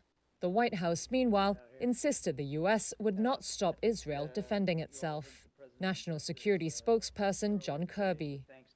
Do we advocate pauses by both sides here, temporary, localized, to be able to get Americans out, to be able to get aid in? You betcha we do. That doesn't mean that we're calling for a general ceasefire. Hang on a second, there's a difference. Humanitarian pauses have to be negotiated, and you have to have a credible basis for doing it in a temporary, localized way.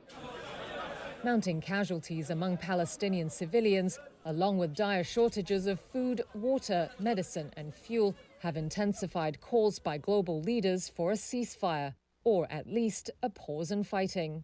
Israel has dismissed those calls, saying Hamas fighters intentionally hide among civilian buildings. Blinken is also due in Amman on Saturday to meet Jordan's foreign minister, who has accused Israel of committing war crimes by bombing civilians. Regional power, the United Arab Emirates, warned on Friday that tension in the Middle East was, quote, approaching a boiling point, and that the risk of regional spillover and further escalation is real.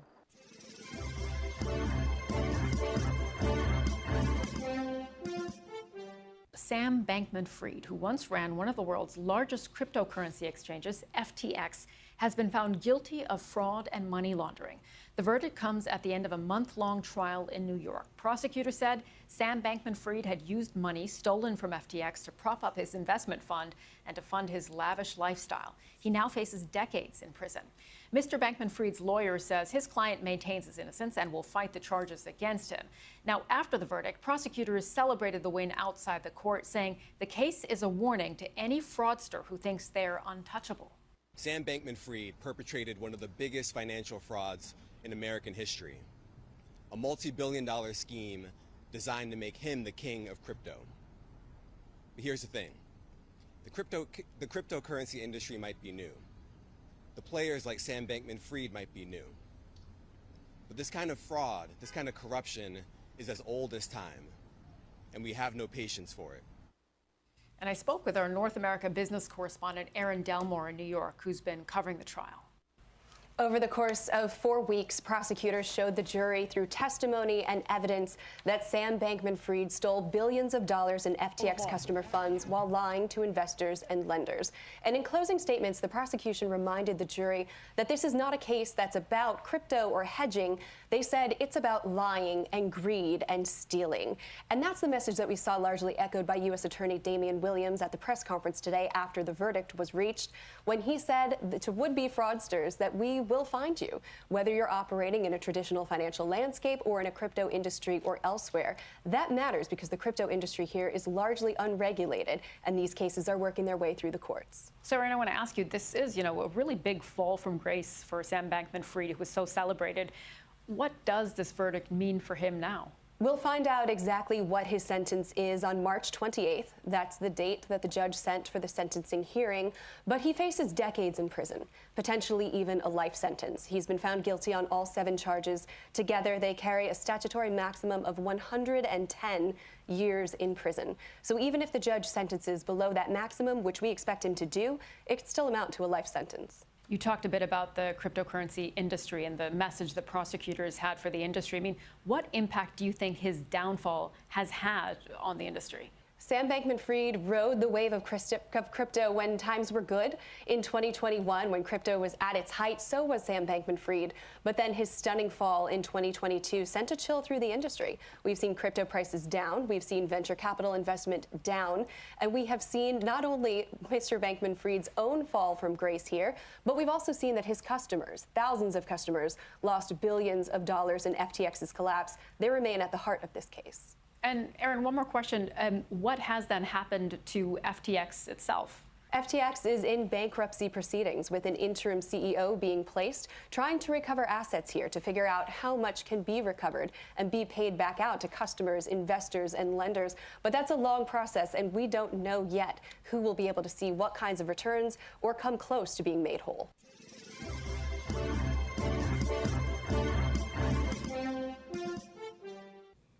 The tech billionaire Elon Musk has said artificial intelligence will one day take away the need to work, and the biggest challenges in the future will be how to find meaning in life. In a public event with Britain's Prime Minister Rishi Sunak, Mr. Musk also warned of humanoid robots that might turn against us. Some reckon artificial intelligence will mean another industrial revolution, shaking up the workplace, healthcare, education. But the focus here at Bletchley Park, once the home of the World War II code breakers, is on the potentially massive risks AI poses to us all if computers can design new diseases or weapons. The Prime Minister's invited folk from around the world, the UN Secretary General and the Vice President of the United States among them. The late Stephen Hawking once said, "AI is likely to be the best or worst thing to happen to humanity. If we can sustain the collaboration that we have fostered over these last 2 days, I profoundly believe that we can make it the best." The world is still working out what on earth to do about AI, what international rules might be needed.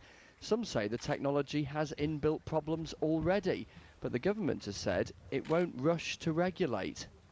I think that that's wrong. I think there's plenty of evidence of the risks and harms that are happening here and now to people, and that government should be regulating right now and could be moving faster if it had the political will to do so. Rishi Sunak reckons AI can help grow the economy overall, but where will it leave our jobs? Do leaders need to be more candid about the consequences of AI revolutionising workplaces, bluntly, potentially putting lots of people out of work?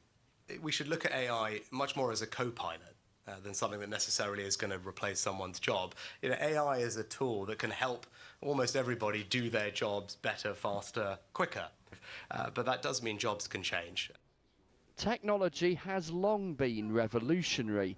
This next wave, AI, terrifies some, excites others. Chris Mason, BBC News at Bletchley Park. Well, let's then hear more about the conversation between Rishi Sunak and Elon Musk. The footage was provided by Downing Street. This is a flavour of what they said. There will come a point where no job is needed. You can have a job if you want to have a job for sort of personal satisfaction, but the AI will be able to do everything. So I don't know if that makes people comfortable or uncomfortable.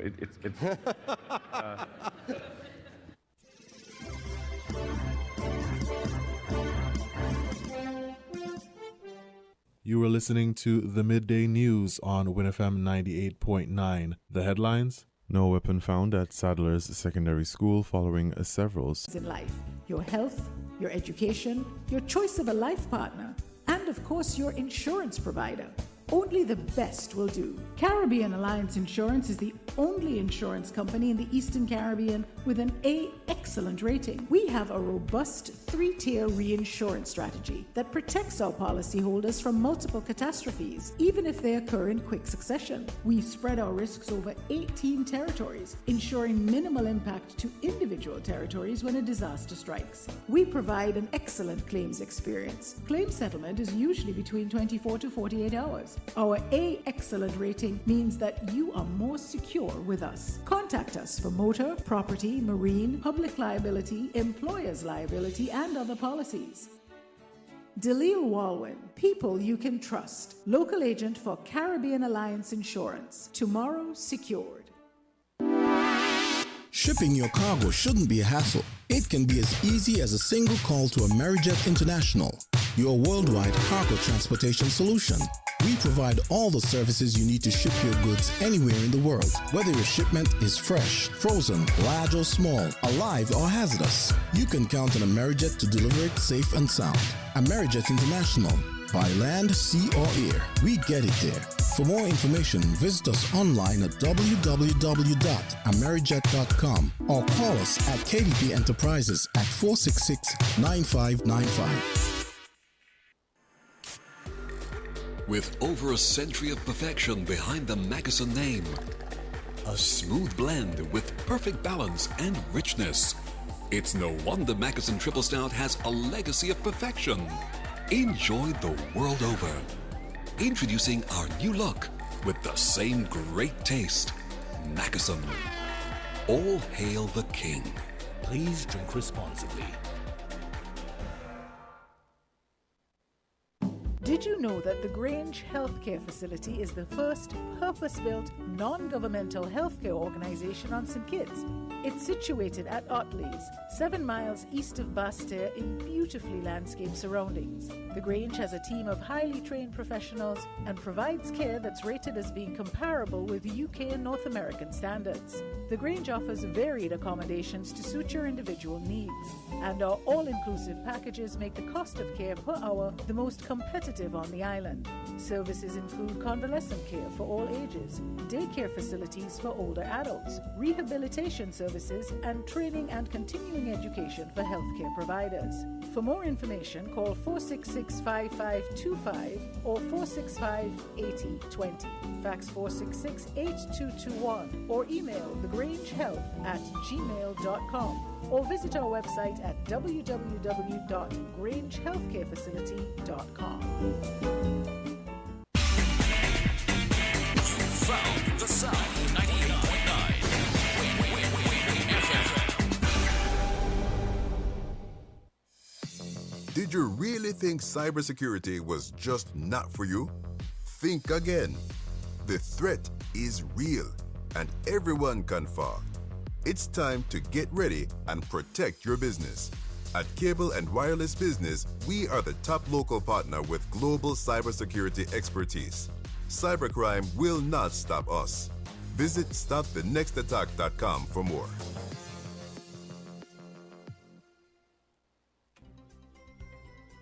Shallow or low-level patches embedded within a moderate to frustrated wind flow could lead to a moderate chance for shower activities across the area occasionally during the next 24 hours. Today, partly sunny and hazy conditions with a 40% or moderate chance of brief passing showers. Tonight, partly cloudy skies in general with a 60% or moderate chance of brief passing overnight showers. Sunset today will be at 5:39 p.m. Sunrise tomorrow at 6:10 a.m. That's your weather forecast for today, which came to you the kind compliments of CW Business. Did you really think cybersecurity was just not for you? Think again. The threat is real and everyone can fall. It's time to get ready and protect your business.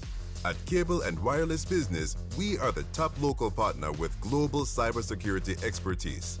Cybercrime will not stop us. Visit stopthenextattack.com for more. WINN is 98.9. 98.9 is Win FM.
Riddle this, riddle that. Horseman's Furniture and Appliances and Ashley Furniture Home Store is again giving away hundreds of thousands of dollars in cash back for free groceries with every hire purchase. Will be given back this coupon season. Happening now. Hundreds of thousands of dollars in cash back coupons to all our hire purchase customers this coupon season. Starting now until December 2023. You get absolutely free groceries with every hire purchase at our Horseman's Furniture and Appliances stores on St. Kitts Nevis and our Ashley Home Store on St. Kitts. So riddle this. Where can you get quality furniture and appliances at great prices with a flexible FlexPlay plan and with absolutely free groceries with every hire purchase? Riddle that. Cashback at Horseman's Furniture and Appliances on St. Kitts Nevis and our Ashley Home Store on St. Kitts. Riddle this, riddle that. Horseman's Furniture and Appliances and Ashley Furniture Home Store is giving you over $250,000 in cashback and a chance to win free groceries for a year. Riddle that cashback. Terms and conditions apply. See store for details.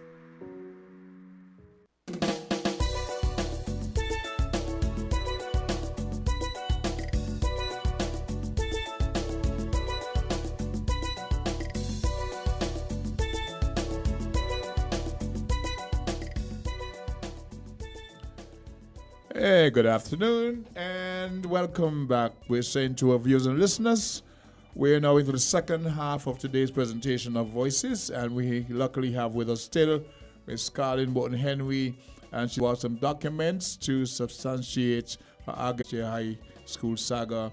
There are some who questioned why at this point in time. It was explained.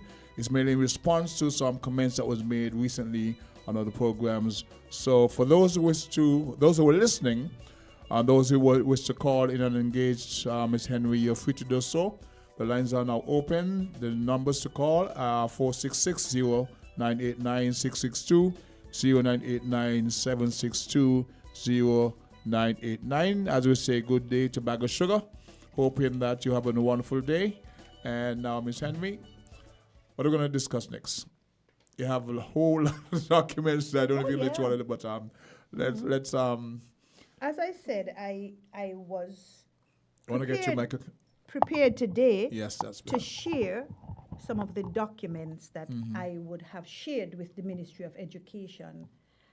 Back then, I made sure that whenever I received correspondence from parents, from students, from teachers, you would forward it? I would forward it because I felt that that type of documentation was very important to help them to make informed decisions, and that lest it be said that it's just Carleen Henry Morton saying these things, perhaps if they hear from the people. Because one point I want to make is that I never got sick.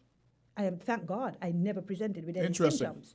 But that does not mean that I should dismiss other people who got sick. I was telling somebody just recently that about a month and a half, 2 months ago, President Biden's wife was diagnosed with COVID.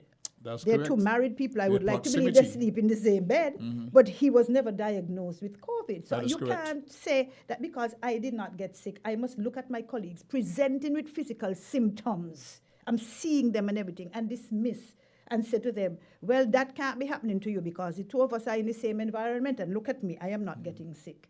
That's not how life works. Our body chemistries are different.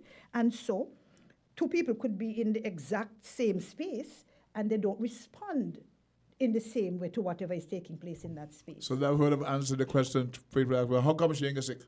Yeah, but a lot of other teachers up there didn't get sick, but a lot of teachers and staff members did get sick, right? At one point, as a matter of fact, a proposal was made to the staff. Those of you who are getting sick, write to ask for a transfer to another school. Imagine that. And the students who are getting sick, write to ask to be transferred to another school. Proposal made by whom? By the Ministry of Education. That was the response? Yes, I am telling you. That students and teachers who may have gotten sick write requesting permission to go to another. Say you're getting sick up here and write to be transferred to another school. So I said, and the management, my team and I basically said, but that doesn't make sense because then you would have fewer teachers Because I would hate to think that teachers from another school would want to come. No, because if teachers are getting sick and being asked to transfer to another school because they're getting sick, teachers from other schools are unlikely to want to come into an environment where people are transferring out. And I said, so how are the fewer teachers that we have, how would they be able to teach the children? And the response was, well, they will double up and we will pay them more. According to one of my granddaughters, Grandpa, they make no sense. I'm telling you what was said. And I challenge anybody to refute that those were the kinds of things that were said, because I can substantiate what I'm saying. And I'm telling you, these were not secrets. People were in staff meetings when these things were said. It would be interesting if we got a caller, somebody who would call to, I just say maybe refute or to support. You have the documents supporting how you didn't call anybody's name except for indicating by initials, but you have these documents, some are highlighted and such. So where do we go from here? As you indicate, that's the government's decision to make. Right. You don't think, based on the experience and what you were there, that should be decided to be considered? I would have heard some discussions about persons who are being paid to demolish the present building and with the view to rebuild, etc. I haven't followed it closely, but based on what you would have learned about what's the current status of what's happening there? From what I am seeing, because I'm not involved really on that level, just like you, from what I'm seeing, the roof is off of practically all of the buildings on both campuses. From what I am seeing, I think that is where it is at this time. I don't know of anybody who works there. I am not in position to comment really on how far the demolition works have gone and so on. I'm not in a position to make any comments where those things are concerned. What do you want the general public to know, apart from the documents you're presenting? Well, it's important because you said they can now make informed decision. Are you going to advocate on anybody's behalf? In what sense? Okay. I am advocating now on people's behalf by saying that, listen, these things are real. Members, productive, hard-working members of the Bastia High School staff back then were getting sick, they were getting ill, and they were not being taken seriously. And I'm hoping that this would not be the way going forward. Not even just for Bastia High School, because the Bastia High School crisis is a cautionary tale. These things wouldn't just necessarily happen at any one school. We should not have a repeat of this kind of thing happening at any school or any government institution for that, for that matter. So I'm hoping that the powers that be, people are listening and they're understanding the sensitivities of these types of matters, so that we do not repeat this type of nonchalance and dismissive type of attitude to situations like this. We've been hearing a lot of reports of many buildings, government buildings, so to speak, that are present with molds, and so the staff have had to relocate from one building to the next. Those are environmental and seven issues. The Department of Bureau of Standards, they're the ones who actually would inspect in the first state buildings to determine whether those reports are accurate. I don't know what presents that, but there's been a lot of reports.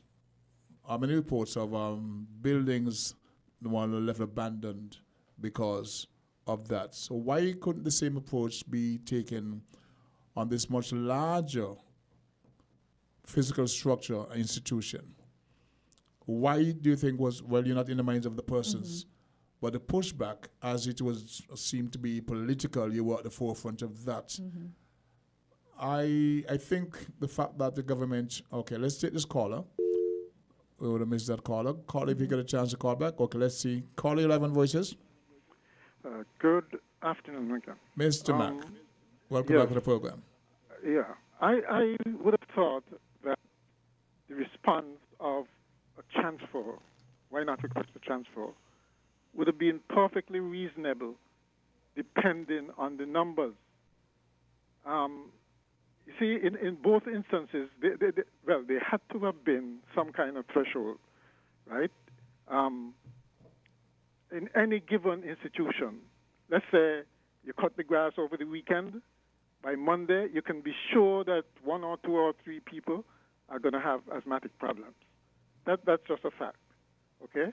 The question is, did the numbers warrant the closure and the kind of response that we had. I mean, if the numbers, for instance, initially were 2 and 3 teachers when the problem first started, to me the correct response would be, well, transfer these teachers, since it certainly does not meet the threshold demanding the closure of the whole school, right? If the problem then is exacerbated or you see a continuing pattern, then of course you take further action.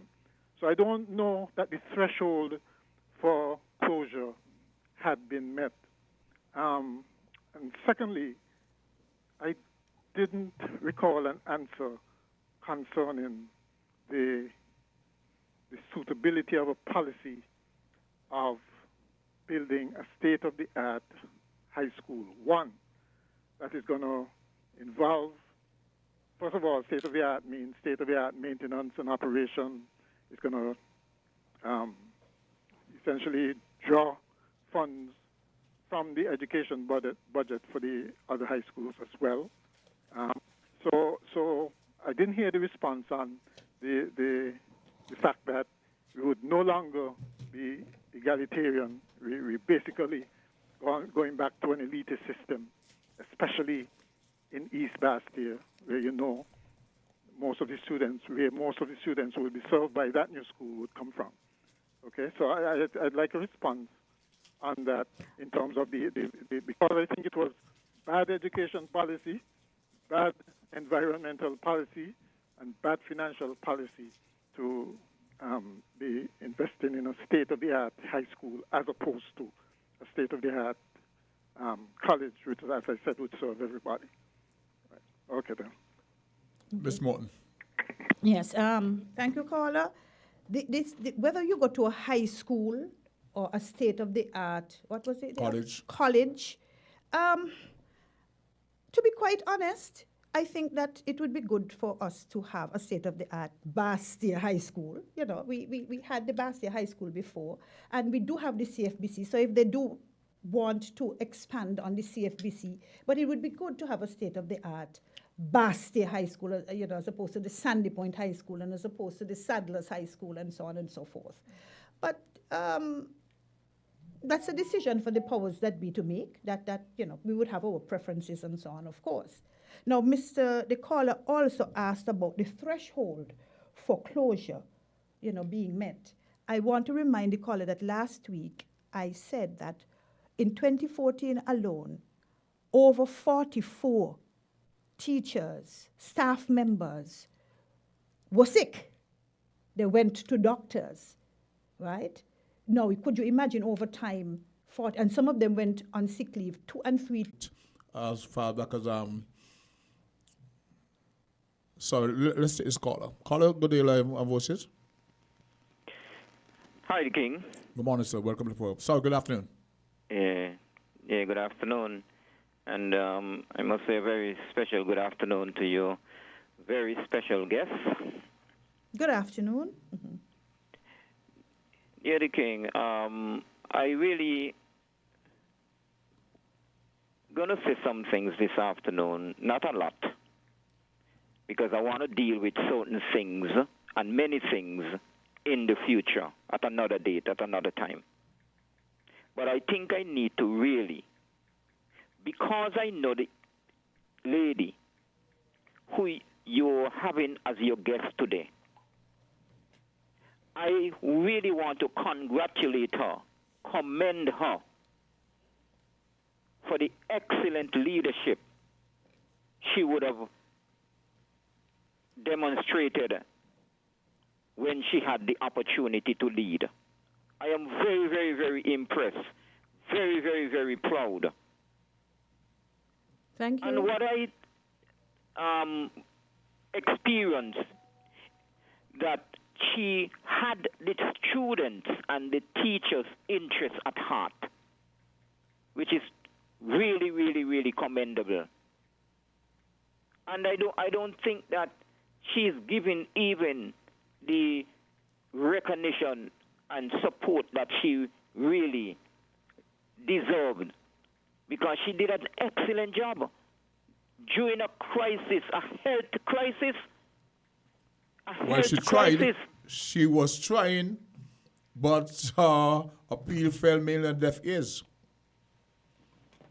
Well, let me ask Mrs. Henry, because as I said, I mean, there's so much I can say, but I will just say a few things. Let me ask her.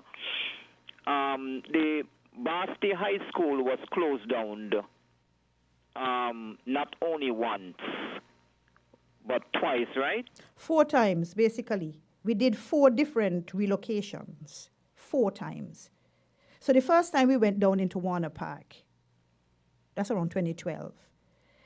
And then I think we went into an internal shift, meaning that the teachers were so desperate to get out of the western campus, because by that time we felt that it was contained up in over at the western half of the campus.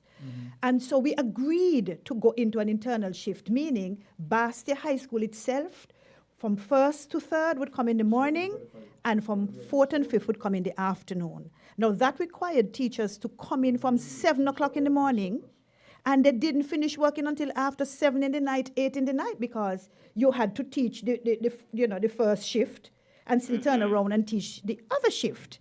You understand? So they had that. That was the thing. And then the school was refurbished and so on, and we went back into the western campus.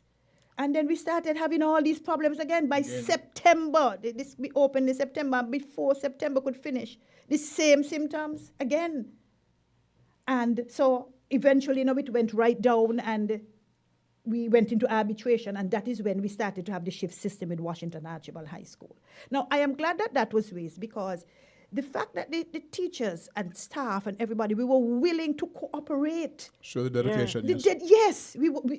We wanted the school to work. We wanted the repairs to take care of what the challenges were. We were happy when we went back into the refurbished building and so on, because, okay, good, we're back home, things are going to settle down and so on. But because you're happy, you cannot turn a blind eye, right? You have to accept when things begin to go wrong again. You have to accept, listen, this is not working out. As a matter of fact, some teachers actually asked the minister back then, if we go back into the building when it is repaired and the symptoms recur, what happens? And his response was, then we'll move you all out again. But then when the teachers began complaining, you're stuck now. It never happened. No. They started basically denying that any such thing is happening, and it's made up, and that type of thing. And thus it was deemed to be all political. And so that sort of negated the attention it should have had. Let me read something that somebody said. Good day, King. Miss Henry Morton's point, to Miss Henry Morton's point, there's something called hypersensitivity. As it relates to allergic reactions, and in many situations, one individual out of maybe 50 or more has an extreme sensitive reaction to a particular environment, which is why environmental health and safety officers and faculty and facility managers never take reports for granted, because that one person can die from whatever is in the environment due to their sensitivity. I agree that we need a new facility and state-of-the-art facility. However, my concern is simply this: we do a poor job at upkeep and maintenance, and we can't maintain simple structures. And we can't maintain simple structures, and is how we are going to feel when it comes to technological advanced facilities. In other words, if we can't take care of what we have now, what do we do when we have a more technically advanced facility? And the truth is that successive governments have had that failure to maintain, buildings and facilities and so on that they have, already at their disposal. And so this building hopping, as I call it, I call it building hopping. So you go, this one isn't, you have more, you go somewhere else, you rent here, you rent there. When the proper thing to do, perhaps, is to maintain. If you maintain, then you won't necessarily eliminate, but you have a handle on things so that when they begin cropping up, you know. early intervention. We go back to the phone lines. Go to caller, you live on Voices. Yeah, the King, I was holding on after Mrs. Morton decided to expound on the I'm sorry about excellent presentation. I am so proud for what I'm hearing this afternoon in terms of her, the history of what took place. And she rightfully said, you know, because you can't discuss all of the problems from since around 2008 up until now. I mean, 2009. in an hour or 90 minutes. That will never happen. She's the person who was in charge, and as I said, which I personally, to be honest, because I dealt with her, I interacted with her, and, you know, it was just professional, and with all this foolishness and nonsense comment about politics and these things, she didn't take nothing to do with no politics. And as I said, her main interest and goal, what was important to her as the leader of the institution, was the safety and security of the students and the teachers. So everybody at the end of the day could be very happy. And it is unfortunate that there are fingers pointed at her, which she definitely do not deserve, because someone who would have put everything else aside and put the interest of the education system, the Ministry of Education, the students, the teachers, the families, the parents, I mean, everybody, that was her best interest. And it was executed and demonstrated. And I'm extremely, extremely proud. And she, I believe, if called for higher office, I am confident that the country... I'm thinking it, but I'm not going to say it. Pardon? I'm thinking it, but I'm not going to say it. No, well, I'm telling you, because there are many people who get themselves involved when it comes to leadership, but they do not have a clue. They do not have so many things that it takes to be in leadership position. She has a heart.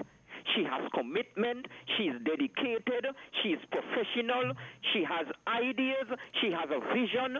I mean, you know what it takes. And as I said, and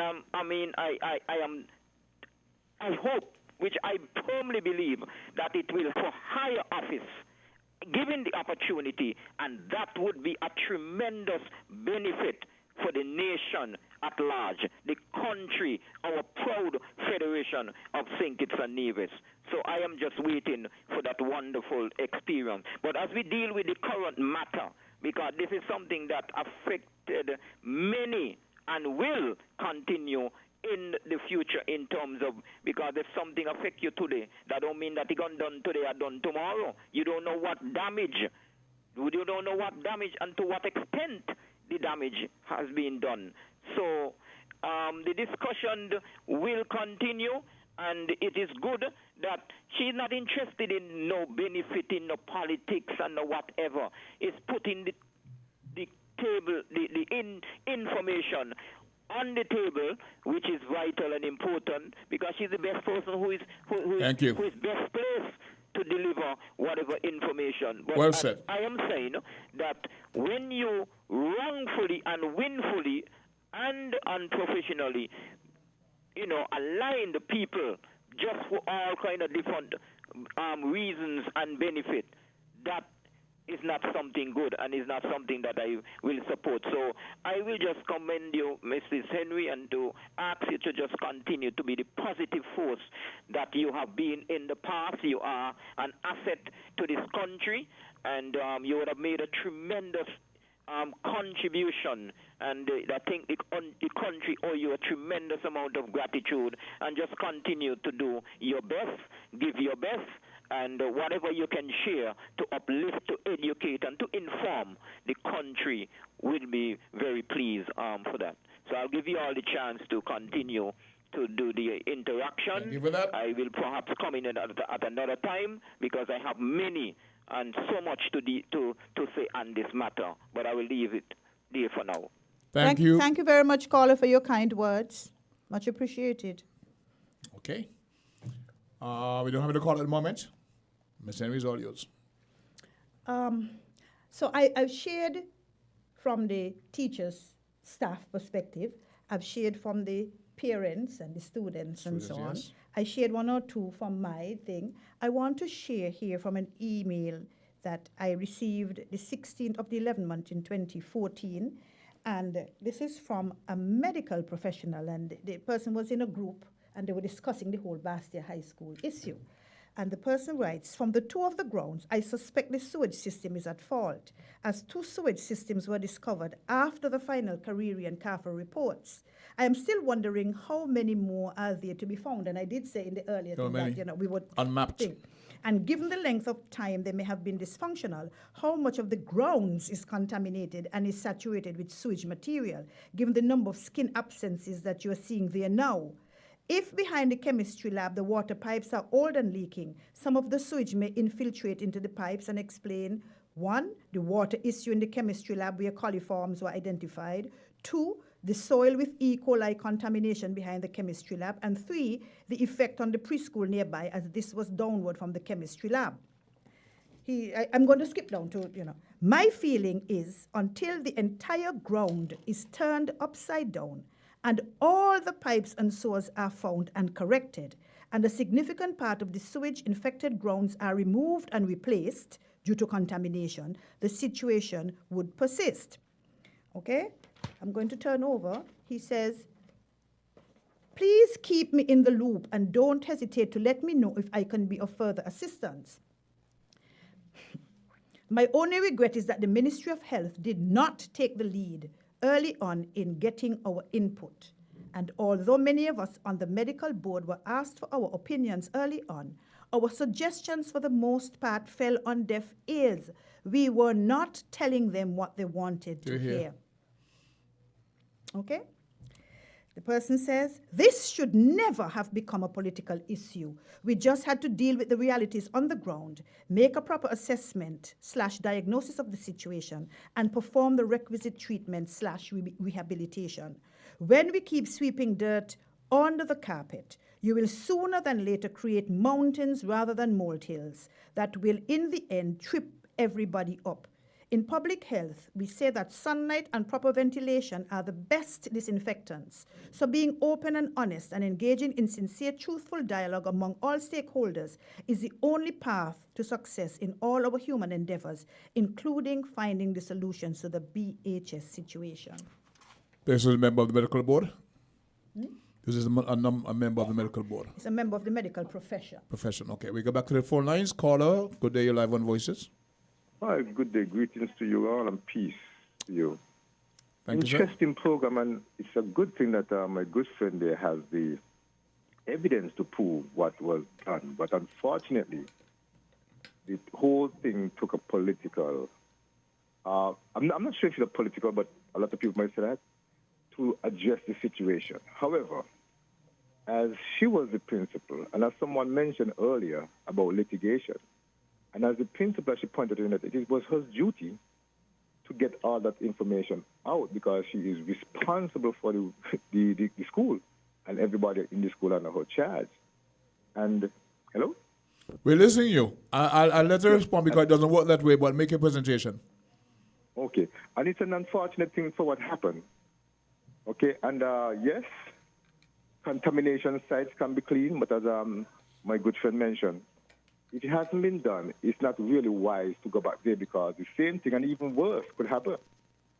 So it's because, there were places that had nuclear or kind of thing, and they clean them out and they get them to use back again. But has that been done to our present site? I'm not sure. But the thing about it, there was a place allocated to make sure that we don't have a recurrence of it. I'm not saying the present location cannot be used again, but it must first be properly cleaned and cleansed of what is there. So I just want to give my good friend there a lot of praise for being bold enough and brave enough to come out and do something like what she's doing, because there are a lot of persons who may not have been want to find themselves in such position because, our climate. But I must say, we're living in a democracy, and persons have a right to speak out when things are wrong, because, you see, our people have an attitude. Sometimes it is good for when the United States points out a lot of things about people who they don't like. Let me use one person, for example. Let's say Donald Trump. When it happened to our country, we shouldn't say anything.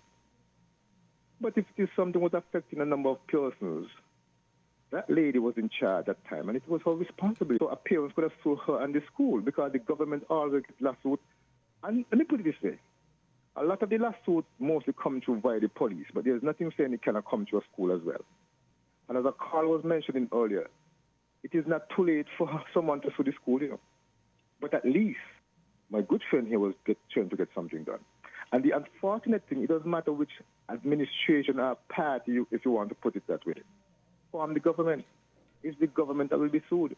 So when the next election comes, when Pam reach in power, they will have to pay that, whatever it is.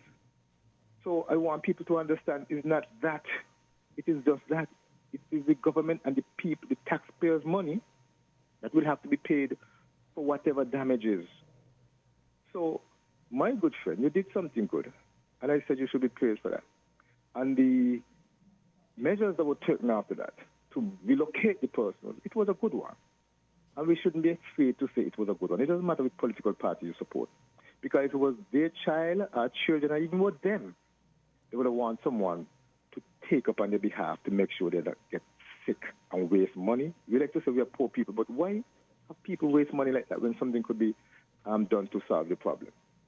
So once again, I would just like to say thank you, Mrs. Morton, for coming out and let the general population, even to a certain extent the world, know what was happening, what you did. Because it's about time things like this is being said, not just for who is there now, but for the future, because this is something to make sure for future going, for future references, that certain things like this should be taken. The person who is on the ground, who is the principal, their comments and their actions should be taken seriously and be supported by those in charge. Let's say I was a minister of government. Of course, I would say that I'm a human being. I have children. I have nieces and nephews. Of course, I wouldn't want that to happen to my people. So I would only hope that the persons who are in the ministries just reflect and look back and try to find out if it was their child, or it was them, their brother, their sister, their mother, their father, if it was them having those systems, what they would have been saying to the administration. So I put myself as a minister of government because I know very well taken, sir. Situations have been taken very seriously. So once again, Mrs. Morton, thank you very much for coming out. And you have all the documents to prove what was done, so nobody could say you fabricated it. So thank you very much. God bless you. God bless St. Kitts and Nevis. Thank you very much for listening. Thank you very much, caller. There you go. I think at this point, do we have any calling one? Okay. At this point, we're going to give Caesar some credit and come back right after that. Here are your Horseless Value Mart IGA specials. Running November 2nd to November 15th. The more you shop, the more you save. In November, get double points on dairy and frozen items. Now, our Value Club Blue Tag specials. Essential Everyday Mayonnaise, $17.99. Arm & Hammer Liquid Detergent, $34.99. IGA Margarine, $23.99. IGA and Essential Everyday Frozen Waffles, $10.99.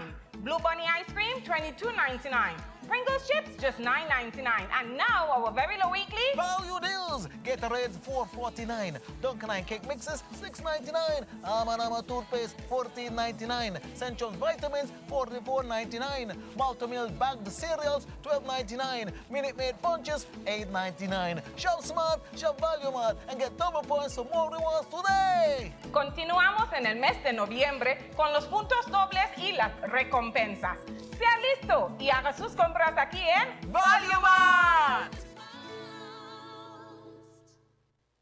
Riddle this, riddle that. Horseman's Furniture and Appliances and Ashley Furniture Home Store is again giving away hundreds of thousands of dollars in cash back for free groceries with every hire purchase. Will be given back this coupon season. Happening now. Hundreds of thousands of dollars in cash back coupons to all our hire purchase customers this coupon season. Starting now until December 2023. You get absolutely free groceries with every hire purchase at our Horseman's Furniture and Appliances stores on St. Kitts Nevis and our Ashley Home Store on St. Kitts. So riddle this. Where can you get quality furniture and appliances at great prices with a flexible FlexPlay plan and with absolutely free groceries with every hire purchase? Riddle that. Cashback at Horseman's Furniture and Appliances on St. Kitts Nevis and our Ashley Home Store on St. Kitts. Riddle this, riddle that. Horseman's Furniture and Appliances and Ashley Furniture Home Store is giving you over $250,000 in cashback and a chance to win free groceries for a year. Riddle that cashback. Terms and conditions apply. See store for details.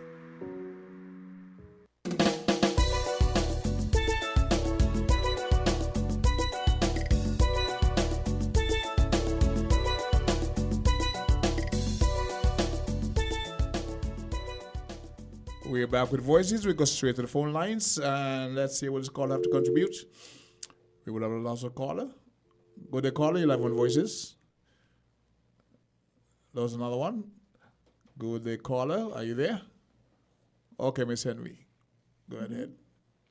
Yes, so as I said, I am sharing from different stakeholders because it is good for people to hear the different perspectives, you know, how people, regardless of whether they were teacher, student, whatever, you know, direct end users, indirectly they have something to do with the school and so on. What were the perspectives that they were sharing? Would you care to respond to the last caller who said that you should have done? Oh, yes. The last caller who said I should have gone ahead perhaps and taken some of these things to a lawyer. I think that was basically the gist. There are certain reporting protocols that would not have allowed. I would have, you know, broken those protocols had I bypassed the Ministry of Tourism. Not tourism, sorry. No, that's my other line. Bypassed the Ministry of Education and gone and taken these documents to a lawyer. That, you know, that is not my remit. Right. And so, but I did try as much as possible, as you can see, to make sure that I kept the Ministry of Education informed about what was going on, the concerns that were being expressed and so on, and the parents as well, because practically within each month, sometimes twice in a month, we had PTAs. Unfortunately, not much of this reporting was shared with the public. Pardon me? Go ahead. Yes, so I was saying that, you know, unfortunately, that is not how it works. You share the information with the relevant authorities, and it is expected that they would understand what their response to these types of concerns should be. You know, it wouldn't be my job to take this matter up with any legal individual, whether within the government sphere or outside of that. Okay, that's asked and answered. You had a document you were presented on when I interrupted you? Yes, I was saying that this is another email that, you know, I have at my disposal. And these are a number of persons who attended the Bastia High School. And some of them live abroad, some of them live in St. Kitts, but they were sharing information. And this is one person's take. The person says, if I were to have my way, I would simply scrap the school. This is July 9th, 2014. If I were to have my way, I would simply scrap the school. There are some things that can't be fixed. And I made that point when I said, Dr. Martin said, fixable and so on. Some things, not because something is fixable, it means that you managed to fix it, right? And the person says, remember the Serenity Prayer? This might be one of them. The BHS has run its course and has served us well. Let's call it a day and move on. The other person answers, that's not a bad idea. Sometimes one just has to cut and move on. Too much energy is being spent negatively, which could be used more productively elsewhere. Government has a lot of land. Perhaps a new BHS should be considered elsewhere, for example, between Needsmust and the Connery area. The current BHS facility, which was actually called the Education Center, should remain as such for cultural events and adult education. After adequate time is taken to detoxify it to certified satisfactory standards. A new BHS facility elsewhere should be considered. Meanwhile, schools will just have to double up. It is done in other countries on a more permanent basis. So that's yet another perspective that you can't fix the unknown. That is difficult. The unknown is not fixable. No. Okay. Right? Mm-hmm. We had a caller on hold, but I wanted to finish that. What were we reading? Yes. Is the caller still there? Okay. Yes. We have the balance. Mm-hmm. Okay. Caller, thanks for holding. You're live on Voices. Yes. Good afternoon. Good afternoon, Sacro and the teacher. Good afternoon. I'm fine, thank you. Yeah, Miss Martin. I'm so glad. I mean, Miss Morton. Sorry. It's Miss Martin. That yeah, my sister. slip of my tongue. Mm-hmm. I'm so glad that you came out and expressed yourself, because it was such a puzzle. Someone thinking, I too had a little slim idea afterward. People are saying it was politically done. And I didn't know, now listening to you for the whole time now, I didn't know if so much people that get sick from it. I only didn't know the stout teacher, I forgot her name, and another the young guy. But if there's so much people, they must know that the place was toxic. They read it and they're talking about cleaning it up now. Just as the person, as you were reading, said that somebody just sent it in a text. Just get somewhere else what new ground break, new ground, because they say the thing there, what they're supposed to do, pump out. It's under a thing, up there by the place there, by the tennis court or area, probably cemented down. Maybe it's so funny that something built on it already and nobody knows. So it's good you come out and you express yourself. I myself was thinking the other day maybe it was a foul play thing, it was just a joke. But it wasn't say same thing serious. And if teachers, and you see what happened to us here, if we were took into the street when these things happen, people would get a message, but we sit down in the corner, and we cannot get out our words. We're afraid God tomorrow go, they're going to send me back on baloney. We God make a lot of play up, just come here and stumble you when you're coming in the house. That's why you see people hire people to clean the rug cleaner every 3 months or every 4 months. I'm agree with you. Yes, man. I like that. Well, thank you for your contribution. We appreciate that, okay? I'd like to read a contribution from a caller, and she mentions her name, so I'm going to read. It says, Good day, King. My name is Ella Hughes. I don't want to call life due to the pain and passion of being a teacher at the BHS during the health issue. I took photos of those affected with skin problems. I was affected and was forced to ask for a transfer. Let them build on the old site, then they'll see. We are telling the truth. The school was blessed to have Miss Morton and Mr. Collins, plus a strong PTA at the school. This is somebody. One of my former colleagues. There you go. Yes. So I want to thank you very much for the contribution, that collaboration.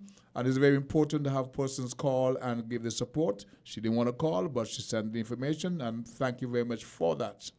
Thank you very much, Miss Hughes. And we go back to the phone lines. Go to caller, you're live on Voices. Go to caller, are you there? You're live on Voices. Okay. Continue. I mean, we had like 2 hours roughly, and it's like almost done, but continue, please.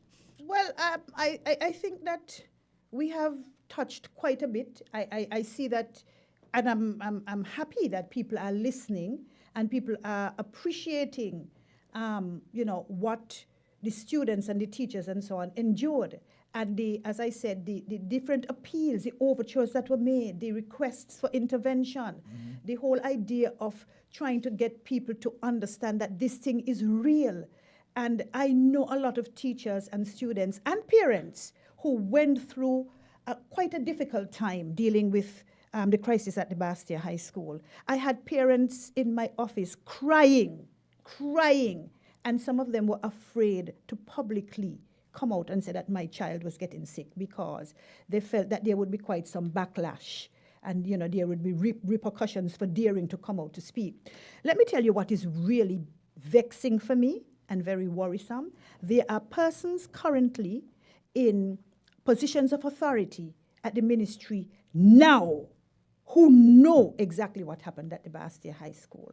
Service by not filling him in and bringing him up to speed on exactly what happened at the Bastia High School. As I said, they are supposed to have in their files. They would have lived it, actually? Yes, some of them were education officers attached to the school in having the matter resolved and the moving up and down and teachers, you know, coming to the PTAs and talking about, you know, what they were experiencing, parents in tears and so on. They were there. They were physically there. They're in positions of authority, higher authority now, but they were there. And I'm appealing to them to produce the files with all of the letters that I sent and that I wrote, and, you know, so that the minister now can perhaps have a much more fulsome understanding of what really happened at the Bastia High School. Because perhaps he may be able to plead ignorance and say, well, I didn't know that all of this was happening. Nobody gave me the documents. I don't know. But if he's presented with this information, people are there who should be able to present him with this information. It comes down to agenda. Pardon me? It comes down to agenda. Well, I suppose. But I'm saying that there really ought not to be any reason why he shouldn't have a more comprehensive understanding of what happened at the Bastia High School, because the files ought to be there. I have mine. You didn't mention that many of the information you presented, you didn't receive any official response. No response back. And some of the information you're now sharing has not been shared with the public because you were in a position at the time not to be able to share. Right. As I said, remember, when all of this was happening you have to understand that you have to balance the demands of leadership. So even while you're agitating to have your concerns heard and you're in negotiation and so on, you can't very well come out and be airing dirty laundry in public, and once we say we are discussing certain things and we are operating in trust, yes. You understand, in good faith, you cannot come out and basically say to the general public, these are things. You can give a hint that, listen, teachers are suffering, teachers have symptoms, and that was done because there are delicate ways to handle things while you're negotiating to have a matter resolved. You understand what I mean? And so not just me as the principal, but the staff, the students, the management team, we were very cognizant of how delicate this balance is and, how we have to make sure that even while we are representing the teachers and the students and so on, that we have an obligation to also interact in a particular way with the Ministry of Health and the Ministry of Education and so on. So there's always all of those considerations to be borne in mind. To address the question that was posed earlier, and many of the listeners may not have heard it, for some time now it's been known that they intend to rebuild on that old location. Mm-hmm. That's over a year now since the government was changed. Yeah. So suppose somebody asks, well, why now? Why wait a whole year after the intention has been stated to rebuild there? Why now? I would like to speak to a public who didn't know the reason why you chose to address this particular set of issue right now. As I said just a little while ago, you are hoping that people would let common sense prevail. That people, those persons who are in positions of authority now, who were back then intrinsic, fully aware of what was going on, they were involved in all of the various processes to try to get this matter resolved, that they would say, because a lot of these people are people with children themselves. They have families, they have parents, they have sisters, they have anything, You're hoping that somebody would say, Minister, I think we need to have a look at this proposal to rebuild at that site again, I have some files here. Perhaps you may want to take a look at some of these documents because, you understand what I mean? And so people think, but you have this stiff-necked approach to, this is what we say we're going to do, and this is what we're going to do, and we're not going to budge, and so on. And that is counterproductive. That helps nobody in the long run, right? We have to be willing, when we are presented with the facts, because you see what happens is that the truth is sometimes very inconvenient for some people. They do not want to accept the facts because they would have held a particular position for so long, or they would have made certain promises based on a particular situation for so long that they want to save face. I understand that. Let's see what this caller have to contribute. Good day, caller. You'll have one voices. Yes, what I to contribute? Because I know teachers get into elected, you know, and they move out and say, oh, my kitchen wanted to fix and went to another place. So, you see, what good for the goose, good for the gander. Now I listen to Miss Morton. It's okay, really Bernice, we have 4 minutes to go, and I have a caller trying to get it from overseas. Can you let us have the caller, please? Let's see if we can get the caller in on the line. There. Sir, if you can get that calling, we got about 4 minutes to go. Try calling us now, please. Hello. Okay, you can. We're trying to get this connected with this particular caller. Okay. Yeah, sorry I had to cut the burners. We're taking a call from a person who would be in a position to. Is there a caller line? But the caller? This is not the caller you're looking for. This is another caller. Yes, okay?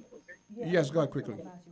Yeah, King, I know that there was a problem at the school. Let me tell you why. I have a daughter who went to that school. Her name is Christine Brown.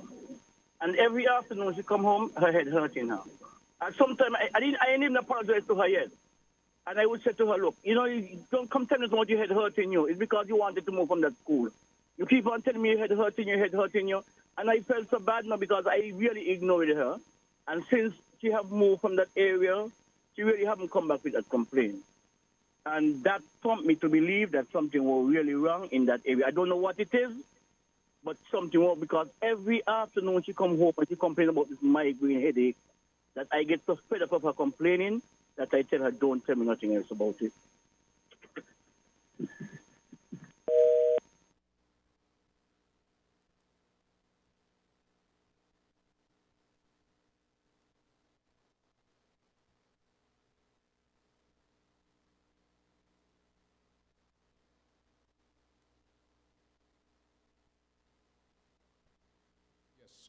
But I've got your point. And we're inching down to the close of play today, so we're desperately trying to connect with the caller who's trying to get in. Let's see if that works. But in the meantime, you're going to have to come again. See if you have to come again. Is he on? Go to caller. Hi, good afternoon. Good afternoon, sir. This is Sean Richards, a former Minister of Education during the period 2015 to 2020. As a matter of fact, I became the Minister of Education at a critical point in time during the entire matter with Bastia High School. The school at that point in time had been on a shift system, and of course, there had been several complaints coming from both teachers, students, parents, etc., relative to the shift system. Now, I've had some conversations within recent times relative to Bastia High School. I've had conversations from some indicating that the issues at Bastia High School were fabricated. I've also heard of the decision to relocate the school to where it formerly was. And I am baffled and I'm also concerned. Like Mrs. Morton, I am privy to many of the reports that would have been done back then relative to Bastia High School.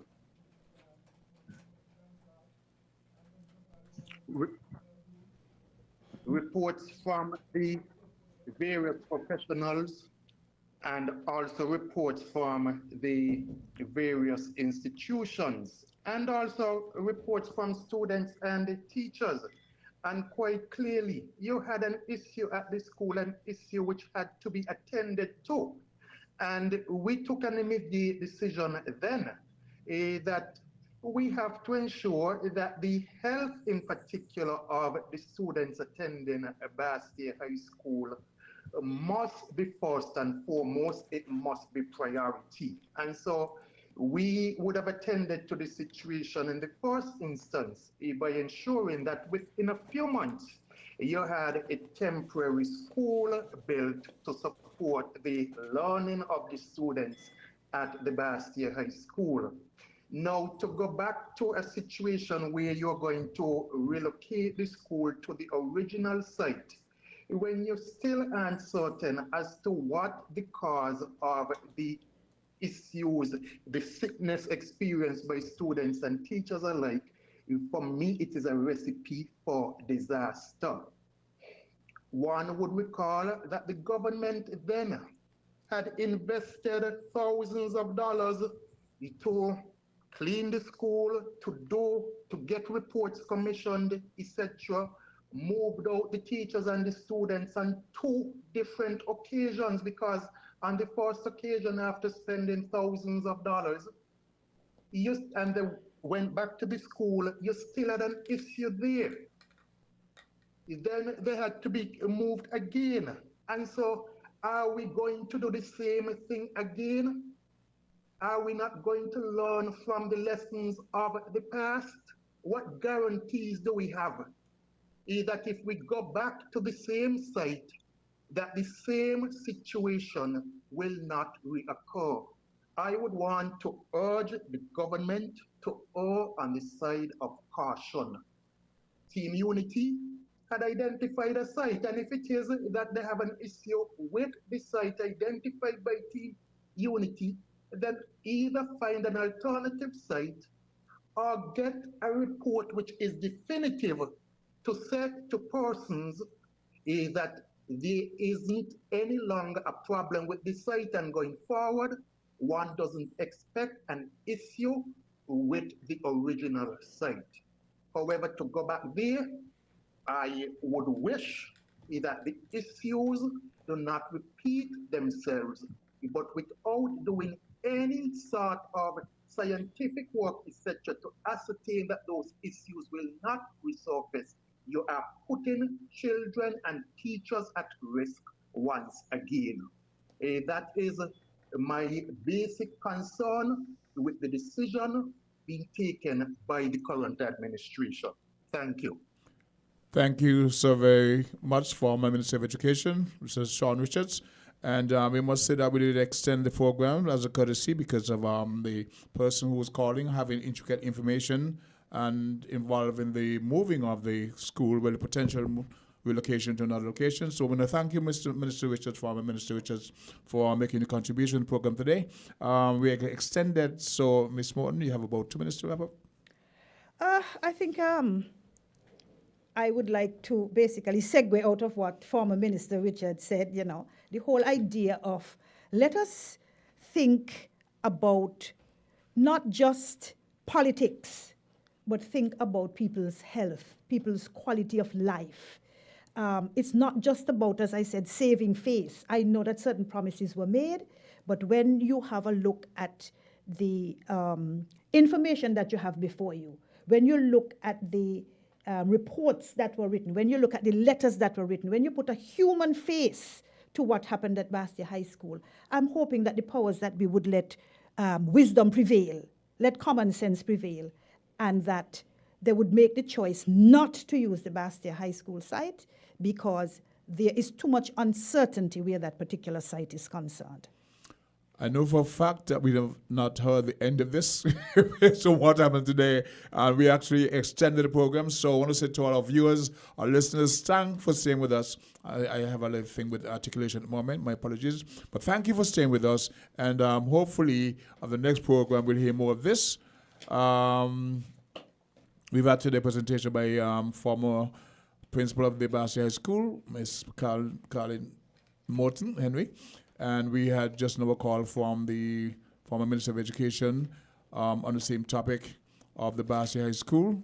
I want to thank our viewers and listeners for joining us today. Hopefully on Wednesday, we will be back with another presentation of Voices. Thank you so very much. Thank you for listening.